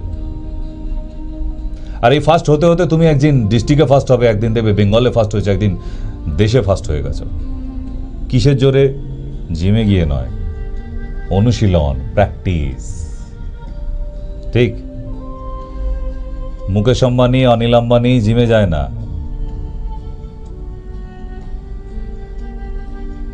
তারা এশিয়া মহাদেশের বড় লোকেদের মধ্যে র্যাঙ্কে আসে, তাই তো? তাহলে জিম করে ওই একদিনের জন্য গার্লফ্রেন্ডের মন জয় করা যায়, তারপর গার্লফ্রেন্ডও পালিয়ে যায়, জিমও পালিয়ে যায়। তাহলে প্রমাণ হলো শরীরের শক্তিটাই বড় কথা নয়, মনের শক্তিটা সব থেকে বড় কথা। কিন্তু একটা অসুখ হয়েছে যার রোগীর ক্ষেত্রে, তার ক্ষেত্রে দুটো দরকার। আগে দরকার মনের জোর, দ্বিতীয় দরকার শরীরের জোর। একটা রোগীর ক্ষেত্রে অসুখ হয়েছে এমন একটা মানুষের, যদি মনের জোর হারিয়ে যায়, আমি আর বাঁচব না, এই ডাক্তার বারবার বলে দিছে আপনি আর বাঁচবেন না, আপনার যা রোগ হয়েছে ভালো হবার নয়। দুর্মশায়, পৃথিবীর কোনো রোগই ভালো করা যায় না, আমরা সবটা ম্যানেজ করি। ডাক্তার আবার কি করতে পারে? ডাক্তার অসুখ ভালো করে না, ডাক্তার রোগটাকে ম্যানেজ করে দেয়। পৃথিবীর কোন ডাক্তার আবার রোগকে সারিয়ে দেয়? কোনো ডাক্তার জন্মায়নি এখন অবধি যে যত বড় বড়ই ডায়লগ দিয়ে দিই, জায়গায় পড়ে গেলে দেখবে সব লেকচার বন্ধ। পৃথিবীর কোনো ডাক্তারই অসুখ ভালো করে দিতে পারে না, সে রোগটাকে ম্যানেজ করে দিতে পারে। Doctors can manage, doctors can prevent. অসুখটাকে রোধ করে দিতে পারি, সারিয়ে দেবো, কিওর হয়ে যাবেন, ওগুলো মহাপুরুষরা পারে, ডক্টররা না। যারা আমরা পড়াশোনা করে এসেছি, প্রতিটা পাতায় পাতায় লেখা আছে medicine can prevent, can manage. যদি আরও ভালো মাপের মেডিসিন হয়, ঠিকভাবে রুটিন মেনে যায়, তাহলে ভালো থাকতে থাকতে একটা রোগী ভালো হয়ে যেতে পারে, যদি সে নিয়ম মেনে চলে ঠিকঠাক।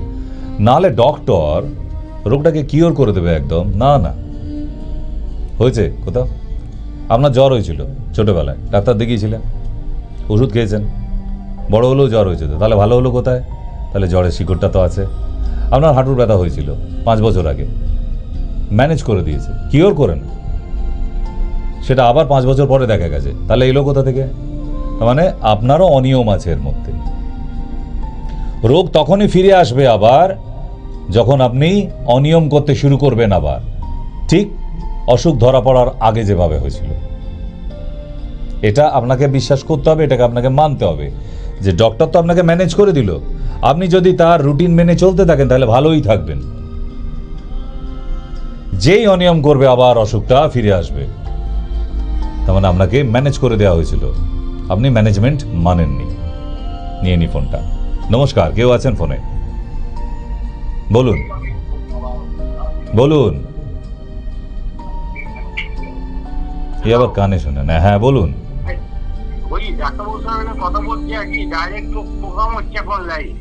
হ্যাঁ, কি অসুবিধা হলো আপনার ডাইরেক্ট প্রোগ্রাম?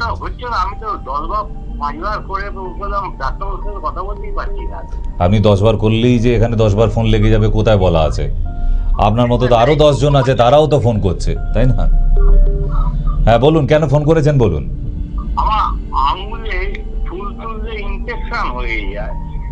গ্লাভস পরে ফুল তুলুন, গ্লাভস ব্যবহার করুন, গ্লাভস হাতে গ্লাভস পরে ফুল তুলুন। আপনার ফুল থেকে অ্যালার্জি আছে, অথবা ফুলে যদি কোনো বিষ স্প্রে করা থাকে সেটা আপনার আঙুলে বিষক্রিয়া হচ্ছে, তাহলে হাতে গ্লাভস ব্যবহার করুন। 5 টাকা জোড়া গ্লাভস পাওয়া যায়, গ্লাভস পরে ফুল তুলুন, তারপরে গিয়ে আবার গ্লাভস খুলে রাখবেন। হ্যাঁ, এত সস্তায় 5 টাকা জিনিস বলে দিলাম হয়নি, আপনার ধারে আর কিছু হবে না। 5 টাকা জোড়া গ্লাভস বলে দিলাম, তাতে যদি না হয় আমি ঘরোয়া টোটকা বলে দেবো, আপনি সেটা হাতে মেখে গায়ে মেখে তারপর ফুল তুলতে যাবেন সোয়েটার পরে। মানে পারেন? এত বুদ্ধি নিয়ে কি করে ঘুমান আপনি? আপনাকে তো একটা সঠিক উপায় বলে দিলাম, যেটা আর ফুলের সঙ্গে ডাইরেক্ট কানেক্টই হবে না। তা আপনাকে এখন আবার বলছি ঘরোয়া টোটকা। আমি যদি একটা ক্রিম বলে দিতাম, তেল বলে দিতাম, অনেক দাম পড়তো, ঠিক আছে, 5টা টাকা দাম নেবে 1 জোড়া গ্লাভসের। কারণ কোভিডের সময় আমরা নানান রকমের গ্লাভস দেখে নিয়েছি। 5 টাকা জোড়াও গ্লাভস পাওয়া যায়, যেগুলো নর্মালি ইউজ করার জন্য প্লাস্টিকের মতনই দেখতে, প্লাস্টিক পেপারের মতো একদম ক্রিস্টাল কালার, সেটা পরে আপনি কাজ করতে পারবেন। তারপরেও আপনার ঘরোয়া টোটকা দরকার, চেম্বারে এসে দেখা করবেন, ওষুধ দিয়ে দেবো। নমস্কার, হ্যালো, বলুন ডাক্তার সেনকে পাওয়া যাবে না এখন? কি দরকার বলুন তো? প্রয়োজন? জিভ জ্বালা আছে, জিভ জ্বালা করছে। জিভ জ্বালা করছে, ঝাল খাবেন না, ঝাল খাওয়া বন্ধ করুন। ঝাল খাওয়া বন্ধ করুন, ভিটামিন B12 টেস্ট করুন, ভিটামিন B12 আর CBC টেস্ট করবেন। দুটো টেস্ট করার আছে, ভিটামিন B12 আর CBC, ঠিক আছে? এগুলো হচ্ছে সব আনাড়ি পেশেন্ট, আমি জানি, শখের রোগী। ওখানে নাম্বারটা দেখাচ্ছে, আমি ব্যস্ত হয়ে একটু আমাকে শুনতে হবে, আমাকে একটু টিভিতে দেখাবে, আপনাকে দেখাবে না টিভিতে। সুতরাং আপনাকে ফোন করে আমার সময় নষ্ট আর আপনার সময় নষ্ট, আপনার ক্যালোরি নষ্ট না করলেও চলবে। আমরা বুঝি, 24 বছর ধরে এই ঘাঁটাঘাঁটি করছি, আপনাদের মতো লোকগুলোকে নিয়েই তো সারাদিন দেখি আমি। আমরা বুঝি না কে আসল রুগী আর কে শখে আমার টাইম পাস করতে এসেছে, তাই না? ঠিক আছে, ওকে, চলুন, এই নিয়েই তো থাকতে হবে। মাঝের মধ্যে ভালো লাগে, অনেক ভালো ফোন আসে। নমস্কার, বলুন। ইনি আর এক কালা সুন্দরী ফোন করে বসে আছেন। ইনি কালা সুন্দরী, ঘোমটা পরে, হ্যাঁ, মেলার মধ্যে বাচ্চা কাচ্চা নিয়ে জিলেপির দোকানে দাঁড়িয়ে উনি ফোন করেছেন। হে ভগবান, যুগে যুগে ভূত পেতনি সব পাঠাইছো বারে বারে, শুধুই কি এই দয়াহীন মায়া টিভির সংসারে? আর কোথাও পাঠাতে পারেননি? যত ভূত পেতনির দল এই মায়া টিভিতেই। তবু থাক, এই গরমে ভূত পেতনি নিয়েও সংসার করতে হয় আমাদের। যাই হোক, আমরা ছিলাম কিসে? স্ট্রেন্থে। ছোট্টবেলায় স্ট্রেন্থ একটা পড়েছিলাম। যে সবাই যদি মিলিত হয়ে থাকি, a farmer had a 3 sons, পড়েছিলাম না যে সবাই এক জায়গায় থাকলে আমাদের কেউ ভাঙতে পারবে না, আমরা আলাদা আলাদা হলেই আমাদের ভেঙে নিয়ে চলে যাবে সম্পত্তি শুদ্ধ। এটা এখনকার দিনের পরিবারে ম্যাক্সিমাম হয় এটা। হ্যাঁ, কারণ এখন তো পরিবার মানে আমি বিয়ে করলেই আমি শাশুড়ির ছানা। হ্যাঁ, আমার শাশুড়ি জন্ম দিয়েছে, মানে গিন্নিকে আর আমাকে একসাথেই জন্ম দিয়েছে শাশুড়ি। মা মা মা দরদ উঁদলে দুধের মতো পড়ে যাচ্ছে পারে, এত দরদ। উফ, মানে নিজের মাকে অত মা বলে ডাকিনি, ওই শাশুড়ি মাকে এত দরদ দিয়ে ডাকছে মা মা মা, শাশুড়ি আয় বাবা আয় বাবা। উফ, সে যে কি ভালোবাসা জামাই আর শাশুড়ির। ভালো, খারাপ না, কিন্তু তা বলে এটা কোথাও বলা হয়নি নিজের মাকে ওখানে ফেলে রেখে নিজের বাড়িতে আমি শাশুড়ির বাড়িতে গিয়ে উঠে বসে থাকবো, আর দরদ উদলে উঠছে, আর বউয়ের ভালোবাসা পাওয়ার জন্য উফ, শুধু তোমার জন্য শাড়ি আনিনি, তোমার মায়ের জন্যও এনেছি, আমার শাশুড়ি মায়ের জন্য। আদরের শাশুড়ি, যেন পূর্বজন্মে উনি মা ছিল না, এই জন্মেই উনি মা জন্ম দিয়েছে, মানে জামাইও জন্ম দিচ্ছে শাশুড়ি এখন। ঠিক তো এই আমি তুমি আর টমি ফ্যামিলি, এগুলো কিন্তু বেশি দিন টেকে না, টিকবে না। প্লাস্টিকের ফ্যামিলি বলে, সব প্লাস্টিক, ছোটোখাটো। একান্নবর্তী পরিবার, সবাইকে নিয়ে থেকে যে আনন্দ যেটা আগেকার দিনে ছিল, সেটা এখনকার দিনে নেই। কেন? আমি রোজগার করবো, আমার পয়সা আরেকজন বসে খাবে কেন? এই কী রে বাবা, সে পর নাকি? আমারই তো ছোট ভাই বা বোন, সে এখনও চাকরি বাকরি পায়নি, বাবা নেই, তা আমারই তো দায়িত্ব যে তাকে পড়াশোনা করিয়ে বড় করা, তাই না? না, তুমি কেন? তোমার রোজগার, কষ্ট করে রোজগার, এই টাকা সব আমার, তুমি আলাদা হয়ে যাও, হাঁড়ি আলাদা করো, চলো আমরা ফ্ল্যাটে গিয়ে থাকবো, তুমি আমি আর টমি। কেন এগুলো হয়? আপনারা সব অদ্ভুত অদ্ভুত কথা শোনেন না এই শোয়ের মধ্যে, সত্যিই তাই, আর এগুলো সত্য কথা। তাই এই রকম ফ্যামিলি হয়ে গেলে আমাদের ফ্যামিলির স্ট্রেংথ থাকবে কোথায়? এই যে স্ট্রেংথ নিয়ে আজকে অনুষ্ঠান হচ্ছে, শক্তি, পারিবারিক শক্তিটাও তো একটা শক্তি। তাহলে এই শক্তিটা আপনি পাবেন কোথা থেকে? যত এই ফ্ল্যাট তৈরি হবে তত ফ্যামিলি ভাঙবে, আর ততই দিনের পর দিন মলিকিউল ফ্যামিলি তৈরি হবে।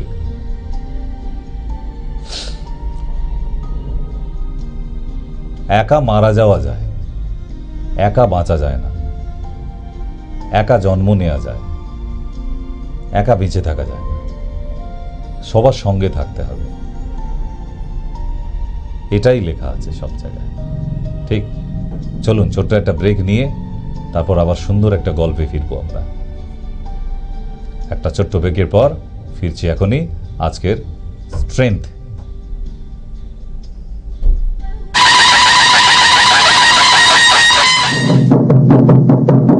শুনুন শুনুন শুনুন, এখন থেকে সিটি কেবিলে মায়া টিভি দেখতে পাবেন শুধুমাত্র 273 নম্বরে।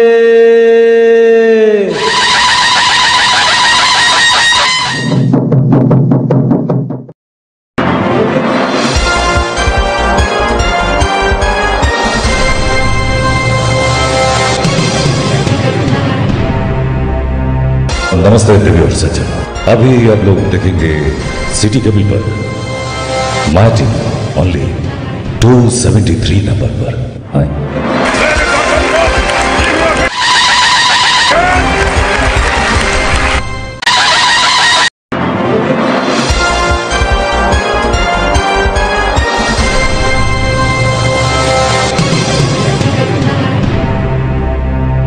नमस्ते व्यूअर्स, ফিরে এলাম আবার ব্রেকের পর।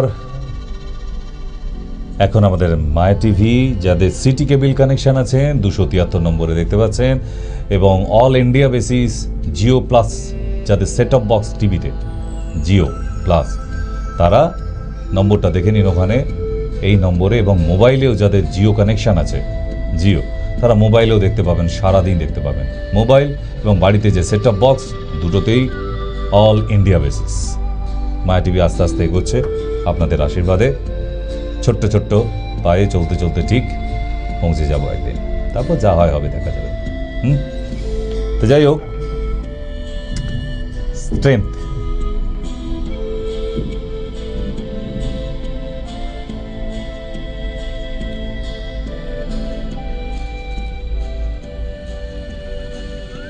মানসিক শক্তি আগেই শুরু করেছিলাম সবথেকে বড় শক্তি। একটা মানুষের মনের যদি জোর থাকে, সে পৃথিবীর যে কোনো অবাস্তব কাজকে বাস্তব করে দেখাতে পারে, যদি মনের জোর থাকে। শরীরের জোর সবসময় কাজে লাগে না। একটি বাচ্চা 1 বছর ফেল করেছে, তার যদি মনের জোরটা ঠিক থাকে, পরের বছর ওই ক্লাসে টপ হয়ে বেরোতে পারে। সেখানে গিয়ে জিম করলে টপ হবে না। কিন্তু ঠিক তেমনই একটি মানুষ অসুস্থ হয়েছে, তার যদি মনে জোর থাকে যে আমাকে এখান থেকে সুস্থ হয়ে বেরোতেই হবে, এই মনের জোরটা থাকে তার, তাহলে সে সুস্থ হয়ে বেরোতে পারবেই। মনের জোরটার দরকার আছে। আমি এমন মনে জোর রাখা অনেক ক্যান্সার পেশেন্টকেও দেখেছি, দীর্ঘ বছর বেঁচেছি, যেটা একটা ক্যান্সার পেশেন্ট হিসেবে কখনোই সম্ভব ছিল না, শুধু মনের জোর ছিল। এবার আপনাদের মনে প্রশ্ন আসছে যে এই মনের জোরটাকে কি করে বাড়ানো যায়, এটাই আপনাদের এবারে ছোট্ট করে জানাবো। তার আগে আমরা একটু ফোন নিয়ে নিই। নমস্কার। হ্যালো,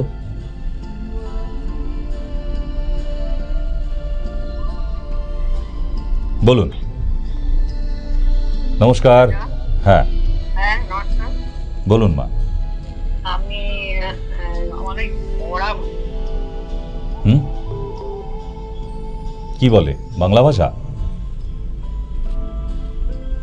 একটু কথা বলতে চাই, তবে করাটা পারবেন?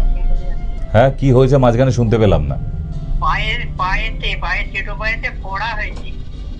1 চামচ নারকেল তেলে একটুখানি গন্ধক, আমি সেটা জানতে চাই। 1 চামচ নারকেল তেলে একটুখানি গন্ধক দিয়ে গরম করবেন মোমবাতির আগুনে, যতক্ষণ না গন্ধকটা রেড কালার হয়ে যাচ্ছে, লাল লাল হয়ে গেলে ওটা নামিয়ে নিয়ে ভালো করে মিশিয়ে নেবেন। নিয়ে ওটা রাত্রিবেলা একদম গরম করে, গরম গরম অবস্থায় পায়ের ওই কড়ার জায়গাটায় লাগাবেন। ওটা কড়া নয়, ওটা গুপো বলে, গুপো। গরম গরম লাগাবেন। হ্যাঁ, তেল আর কি বললেন? গন্ধক। গন্ধক? হ্যাঁ, এবার গন্ধক কাকে বলে পাশের বাড়ির লোককে গিয়ে জিজ্ঞেস করে নেব। ওটারা আমি ডেসক্রিপশন দিতে পারবো না স্যার, গন্ধক কাকে বলে এখন ঝোড়া কোদাল লেগে যাবে। গন্ধক কাকে বলে? গন্ধক শব্দ শোনেননি মানে বুঝতে পারলাম আপনার গন্ধক রিপ্লাই করাতে। ওটা পাশের বাড়ির লোক জানে, জিজ্ঞেস করে নিন। কী করে মেশাবো সেটা মনে আছে তো, ওটা থাকলেই হবে। নমস্কার। হ্যাঁ কাকু নমস্কার। নমস্কার, বলুন। বলছি কি, আমার ছেলের পা গোড়ালি না, ওই শীতকালে যেমন ফেটে হা হয়ে থাকে সেরকম হা হয়ে রয়েছে। হ্যাঁ, রক্ত পড়ে না, ব্যথাও নেই, কিন্তু এরকম হা হয়ে থাকে, যেমন বৃষ্টি লাগে দেখতে। ওটা পাম সোরিয়াসিস, ওটা হাতেও আসবে এই রোগটা, হাতের চামড়া ওটা শুরু হবে, হাতও ফাটতে শুরু করবে। তাই এটা ভালো কোনো ডার্মাটোলজিস্ট, স্কিনের কোনো স্পেশালিস্টকে দেখান। এটা কোনো দাঁত হাজা চুলকানি এক্সিমা নয় বাবা, এটা ভালো কোনো ডক্টর দেখাতে হবে, তবে এটা সারাতে পারবেন, নাহলে আপনি এটাকে সারাতে পারবেন না। এটা পাম সোরিয়াসিস, মানে হাতের চেটো আর পায়ের চেটোতেই থাকে এটা, এবং রক্ত এখনও পড়েনি, কিন্তু রক্ত পড়বেই, 100% পড়বে, আগামী দিনে পড়বে। এবং পুরো পায়ের সাইড দিয়ে দেখবেন একদম সেই মাটি ফাটা ফেটে গেলে যেরকম খরা পড়ে যায়, সেই রকম পুরো ফাটা ফাটা হয়ে যায়, আর ওর ভেতরে ময়লা জমে থাকবে। তো এইটাকে নিয়ে আর ছেলেখেলা করবেন না মা, ওটা ভালো কোনো ডক্টর দেখান। আমি এখন একটা ঘরোয়া টোটকা বলে দিই, রোজ ছেলেকে বলবেন ফিটকিরি, সামান্য ফিটকিরি গুঁড়ো গরম জলের মধ্যে মিশিয়ে কাপড়ে করে নিয়ে ওই জায়গাটা ধুয়ে রাত্রে শুতে বলবেন। ফিটকারি গরম জলে দিয়ে আর কাপড়ে করে নিয়ে ওই জায়গাটা দিয়ে ভালো করে ঘষে ভিজিয়ে দিয়ে রাত্রে শুতে বলবেন। অনেকটা দেখবেন ভালো হচ্ছে, কিন্তু ভালো ডক্টর দেখান। এতে কিন্তু সেরে যাবে না, এটা টোটকা থাকলো, খানিকটা ভালো থাকবে, সেরে যাবে না। সারতে গেলে স্কিনের ভালো স্পেশালিস্ট দরকার, কারণ স্কিন ক্যান্সারের মতো জিনিস, এটা part of the skin cancer বলা যেতে পারে সোরিয়াসিস। এটা কিন্তু সাধারণ কোনো দাঁত হাজা চুলকানি এক্সিমা নয়, কেমন? ওই জন্য ভালো কোনো ডার্মাটোলজিস্ট দেখিয়ে নিন, এটা তাহলেই হবে। ঠিক আছে, এরকম অসুখ অনেক আছে, আমরা না বুঝে অসুখ অনেক সময় পুষে রেখে দিই, তবু আপনাদের জানিয়ে দিই। এই জন্যই আশা যে হ্যাঁ, রোগটাকে তো চিনুন, জানুন কোনটা সহজভাবে সেরে যাবে, কোনটা সহজে সারবে না, এইটুকুও যদি আমরা জানতে পারি তাহলেও কিন্তু একটা ভালো ডক্টর দেখাই। না হলে এরকম অনেক সময় আমরা আমাদের সাথে প্রতারিত হতে হয়েছে বিভিন্নভাবে, যে আমরা ভুলভাল ডক্টরের কাছে চলে গেছি, যার ফলে সারেনি। এই ডক্টর চুজ করাটা, যেমন জীবনে ভালো একটা মাস্টারমশাই দরকার ছিল, টিচার, তাহলে সে একদম চরম শিখরে পৌঁছে যাবে ওই স্টুডেন্ট। আর যদি আপনার জীবনের টিউটরটা চুজ ভুল হয়ে যায়, আপনার বাবা মা ভুল চুজ করে দেয় যে যা ওকে একটা দিলেই হলো, বাস তার ভবিষ্যৎ মোটামুটি লাল লাইট, ও আর জ্বলবে না, নেমে যাবে। ওই জন্যে ডক্টরটাও জীবনে ভালো দরকার আছে। ভালো একটা ডক্টর খুঁজুন, হয়ে যাবে, খোঁজ করলেই পাবেন। নমস্কার, কেউ আছেন ফোনে? হ্যাঁ নমস্কার। বলুন। না, উনি নমস্কার দিয়ে তো চলেই গেলেন। যাই হোক, এবারে আসি আমরা মনের একাগ্রতা কি করে বাড়ানো যায়। মনের একাগ্রতা বাড়াতে গেলে প্রধান করণীয় হচ্ছে প্রাণায়াম করা। প্রাণায়াম, হ্যাঁ, আমাদের কোনো সাধু সন্ন্যাসীর মতো ধ্যান ধারণা নিয়ে চলতে বলছি না। ধ্যানও করতে হবে না, আর ধ্যানে মগ্নও হয়ে যেতে হবে না। সিম্পল জিনিস, 5 মিনিট করে প্রাণায়াম অভ্যাস করুন, তারপর ওটা 10 মিনিট করবেন, তারপর 15 মিনিট করবেন। এই প্রাণায়াম করার অভ্যাস করতে করতেই দেখবেন আপনার মনের একাগ্রতা অনেক বাড়ছে। মনের একাগ্রতা বাড়লে তবেই আপনি মনের জোর বাড়াতে পারবেন। নিজের প্রতি কনফিডেন্স বাড়াতে গেলে প্রধান দরকার অক্সিজেন, শরীরের মধ্যে ফ্রেশ অক্সিজেন। যার শরীরে অক্সিজেন নেই, ল্যাক অফ অক্সিজেন, তারই দেখবেন একটু নার্ভাস, ভয় ভয় ব্যাপার, বুক ধড়পড় করা, না আমি ইন্টারভিউ দিতে যাব না, আমি পরীক্ষা দিতে যাব না, আমি বাসে উঠতে পারবো না, বারবার আপনি ভয় পেয়ে যাবেন। এই নার্ভাসনেসটা আসছেই ল্যাক অফ দ্য অক্সিজেন। আপনি প্রাণায়াম অভ্যাস করুন, কোনো ওষুধ বলছি না। যারা যোগার মধ্যে বা যোগের মধ্যে আছেন, যোগা প্র্যাকটিস করেন, আপনাদের টিচারকে গিয়ে জিজ্ঞেস করুন যে প্রাণায়াম করা উপকারিতা কি কি।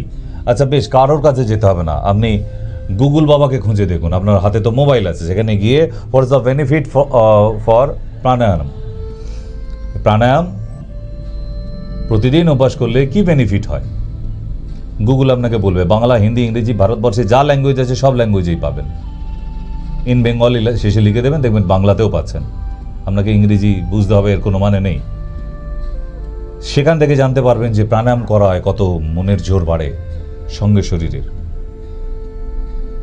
1 নম্বর। 2, জাঙ্ক ফুড খেতে পারবেন না। শরীরকে ঠান্ডা করার খাবার দাবার খেতে হবে, তবে মন ঠান্ডা রাখবে, মস্তিষ্ক গরম করে দেবার মতো খাবার। আপনি রোজ সকালবেলা আধা ঘন্টা প্রাণায়াম করেন না, সন্ধ্যাবেলা গিয়ে রঙিন জলে এই তো জীবন বলে গ্লাসে গ্লাসে ঠুকে ঠুকে গান করতে শুরু করে দেন, আপনার জীবন আর কিছু হলো না। কেন? কারণ আপনি একটা পর্ব পালন করছেন আর একটা নয়। কারণ আপনি জাঙ্ক ফুড নিচ্ছেন। আপনি মদ্যপানের সঙ্গে বেশ মুরগি একটু তন্দুরি হলে ভালো হতো, একটু রেশমি কাবাব হলে ভালো হতো, বা একটু মটন কষে নিয়ে এসো তো, তার সঙ্গে একটু তন্দুরি রুটি নিয়ে এসো তো। এই যে জাঙ্ক ফুডগুলো দিয়ে মদ্যপান করছেন, আপনার প্রাণায়াম করা ভসে ঘি ঢালা হয়ে গেল। মস্তিষ্ককে বিচলিত করার খাবার খেলে হবে না। আপনাকে ডিমের কুসুম ত্যাগ করতে হবে, রসুন খাওয়া বন্ধ করতে হবে, রান্নায় যে রসুন দেওয়া হয়। অত্যধিক পেঁয়াজ রসুন খাওয়া খাবার খেলে হবে না। আপনি মনকে অস্থির করলে হবে না। মনের জোর বাড়ানো এত সোজা নয়। যারা মনের জোর আছে তারা দেখবেন খুব শান্ত, স্নিগ্ধ এবং চুপচাপ থাকা মানুষ, হই হট্টগোল করার লোক নয়। তাদের খাওয়া দাওয়াও দেখবেন ধীরে ধীরে ধীরে ধীরে একটু অন্যরকম হয়ে গেছে। হাই প্রোটিন ফুড নিচ্ছে না, জাঙ্ক ফুড খায় না, ফাস্ট ফুড খুব কম, নাই বলতে গেলে। তারা দেখবেন সিদ্ধর উপর যাচ্ছে ভালো থাকার জন্য। ভগবান কি আমায় পাঠিয়েছে সব গেলার জন্য নাকি? আরে দেশে এত 150 কোটি লোক আছে, তারা খাক, তারা গিলুক, আমাকেই খেতে হবে কে বলেছে? তাহলে শরীরকে ব্যস্ত হয়ে যাবে। এরম খাবার খেলে আপনি মনের একাগ্রতা রাখতে পারবেন না, আপনার প্রাণায়াম হবে না। অস্থির মনে প্রাণায়াম হয় না, চঞ্চল মস্তিষ্কে প্রাণায়াম হয় না। আপনি করতে করতেই ভাবছেন এই রে, কালকে তো রাত্রিরে একটা মুরগির তন্দুরি খাবো স্বপ্ন দেখেছিলাম, আজকে কখন খাবো। এই যে মন বিচলিত হচ্ছে, আপনি প্রাণায়াম করতে পারবেন না। তাই খাবার দাবারও আপনার ঠিকঠাক হওয়া উচিত। স্নান প্রতিদিন, বয়স অনুপাতিক তার প্রতিদিনের ড্রিঙ্কিং ওয়াটার, পানীয় জল আপনার ওই যে শরীর ঠান্ডা থাকা মানে তবে আপনি মনকে ঠান্ডা রাখতে পারবেন। পেট গরম, অস্থির, 4টে ডিম খেয়ে ফেলেছেন সিদ্ধ, কেন আমি আজকেই হারকিউলিস হয়ে যাব, সালমান খানের মতো হয়ে যাব, এই যে গোগ্রাসে গিলে চলেছেন। আমি 1 কিলো মুরগির মাংস একসাথে খেয়ে নিতে পারি, একটা গোটা মুরগি খেয়ে নিতে পারি, তো কি প্রমাণ করলেন আপনাকে? আপনি একটা গোটা মুরগি খেয়ে দেখিয়ে আপনি কি প্রমাণ করলেন? আপনি কুম্ভকর্ণ হয়ে গেছেন, রাবণের ভাই। ক্ষতিকার হলো আপনার, হলো বাকি আপনাকে বার খাইয়ে ক্ষুদিরাম বানিয়েছে তালি দিয়ে। ওহ দারুণ দারুণ, হেভি হচ্ছে, খেয়ে যা, পারবি পারবি, আপনাকে খাইয়ে গেল, কই তারা তো খায়নি। আপনি তার মানে তাদের কাছে বলি হলেন। এগুলো করবেন না। মনের একাগ্রতা, মনের জোর আনার, এগুলো হচ্ছে প্রাথমিক পর্যায়। খাদ্যাভ্যাস, ঠিক সময় শয়নে যাওয়া, ঘুম থেকে ওঠা, জল সেবন করা, এগুলো যদি ঠিকঠাক অভ্যাসে থাকে, সকালবেলা 5 থেকে 10 মিনিট প্রাণায়াম করবেন, আপনি অন্য দুনিয়ার মানুষ হয়ে যাবেন। আপনি দেখবেন মনের জোর অনেক, আপনি দেখবেন শরীরও অনেক ভালো আছে, আপনি অনেক কিছুর সাথে লড়াই করতে পারবেন। স্বামী বিবেকানন্দ বডি বিল্ডার ছিল না? ছিল। আজও তাকে পুজো করি। কেন? সত্যিকারের এক সন্ন্যাসী মানুষ বলে, তার মনের জোর দেখে। একটা বাঙালি একা শিকাগোতে গিয়ে জয় করে আসা, বিদেশ ভ্রমণ করে জয় করে আসা এত সোজা নয়। আপনারা যান বেড়াতে ফুর্তি করতে থাইল্যান্ডে, বাকিটা বললাম না, তো যাই হোক, তো আপনাদের বেড়াতে যাওয়া বিদেশে আর স্বামী বিবেকানন্দের বেড়াতে যা দুটো এক করে হলো না। স্বামী বিবেকানন্দ বেড়াতে যেত বিদেশে না? ভুল, উনি বেড়াতে যেতেন না, ভুল। উনি বিদেশকে জয় করে এসেছিলেন, বিশ্বজয়ী। আপনি থাইল্যান্ডে গিয়ে বিশ্বজয় করে আসেননি, ঠিক, নিজেকে ক্ষয় করে এসেছেন, আরো নতুন অসুখ নিয়ে ইন্ডিয়াতে এসেছেন। ক্লিয়ার? তাহলে মিলিয়ে ফেলবেন না। সুভাষ বোস, তক্ত বোস সব এক হয়ে যায় না, দুটোই বোস বলে।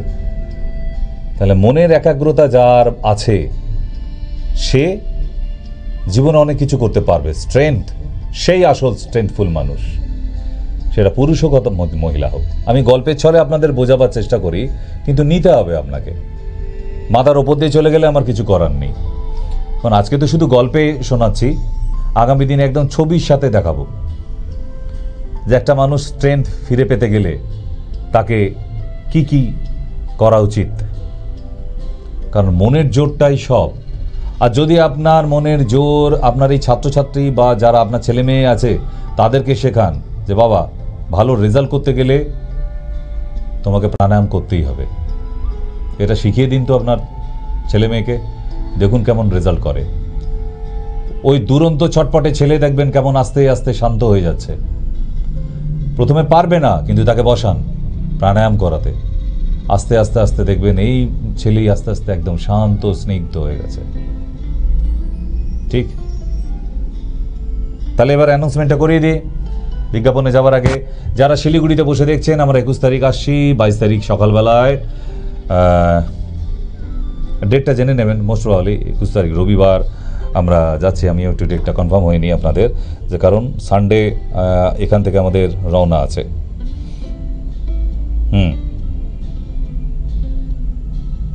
রাইট, 21 তারিখ, 22 তারিখ সকাল থেকে, ঠিকই আছে ডেটটা। 22 তারিখ সকাল 10টা থেকে দুপুর 3টে অবধি। যারা পুরনো ছিলেন এবং নতুন যারা নাম লিখেছেন, বা এখনও উত্তরবঙ্গ বা নর্থ বেঙ্গল থেকে যারা দেখছেন, আমি নিজে শিলিগুড়ি আসি, আপনার টেনশন নেবার কিছু নেই। আপনাদের এতটা দূর পড়ে যাচ্ছে বলে আমি কলকাতা থেকে শিলিগুড়ি যাচ্ছি, তাই শিলিগুড়ির কাছাকাছি যারা আছেন তারা প্লিজ চলে আসবেন ওখানে দেখাবার জন্য, কোনো অসুবিধে নেই। আমি যখন এই গরমের মধ্যে আসতে পারছি, আপনারাও আসতে পারবেন, একটু কষ্ট করে চলে আসুন।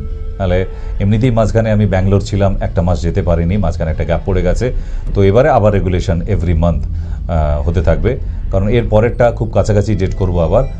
চলে আসবেন। নর্থ বেঙ্গলে যারা নাম লিখে দিন, নিচে যে দুটি নাম্বার আছে ওই দুটি নাম্বার নোট করুন আর এখনই ফোন করে ফেলুন। যারা বুকিং করতে চাইছেন, যারা আসতে চাইছেন, ঠিক নতুন করে আমাদের ইউনিটের বা আমার পরিচয় দেবার কিছু নেই, তবুও বলে দিই যারা নতুন আজকে দেখছেন, আমি ডক্টর এস কে সেন।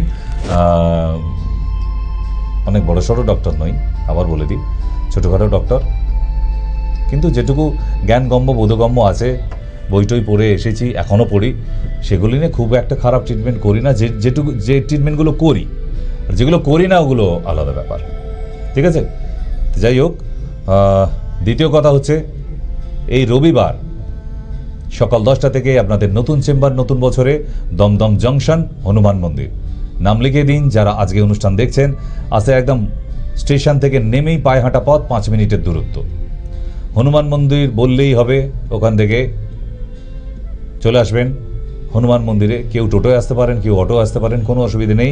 শুধু বলবেন ডক্টর সেন ইউনিট, হনুমান মন্দিরের একদম পিছনে নতুন ব্রিজ হয়েছে, ব্রিজটার শুরুর মুখে একদম হনুমান মন্দিরের দেখবেন সামনে দিয়ে একটা রাস্তা চলে গেছে, গেলেই দেখতে পাবেন।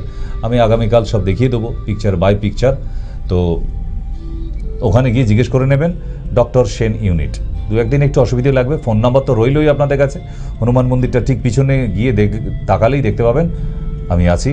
রবিবার সকাল 10টা থেকে বিকাল 5টা অবধি আছি আপনাদের জন্য, কারণ 5টা অবধি থাকছি, 5টার পরে শিলিগুড়ি রওনা দেব। ঠিক আছে, তাহলে বিদায় নিতে হচ্ছে, সময়সীমা বোধ হয় শেষ। ভালো থাকবেন, আমরা আবার আসবো আগামীকাল অনেক গল্প নিয়ে। আজকের জন্য শুভরাত্রি।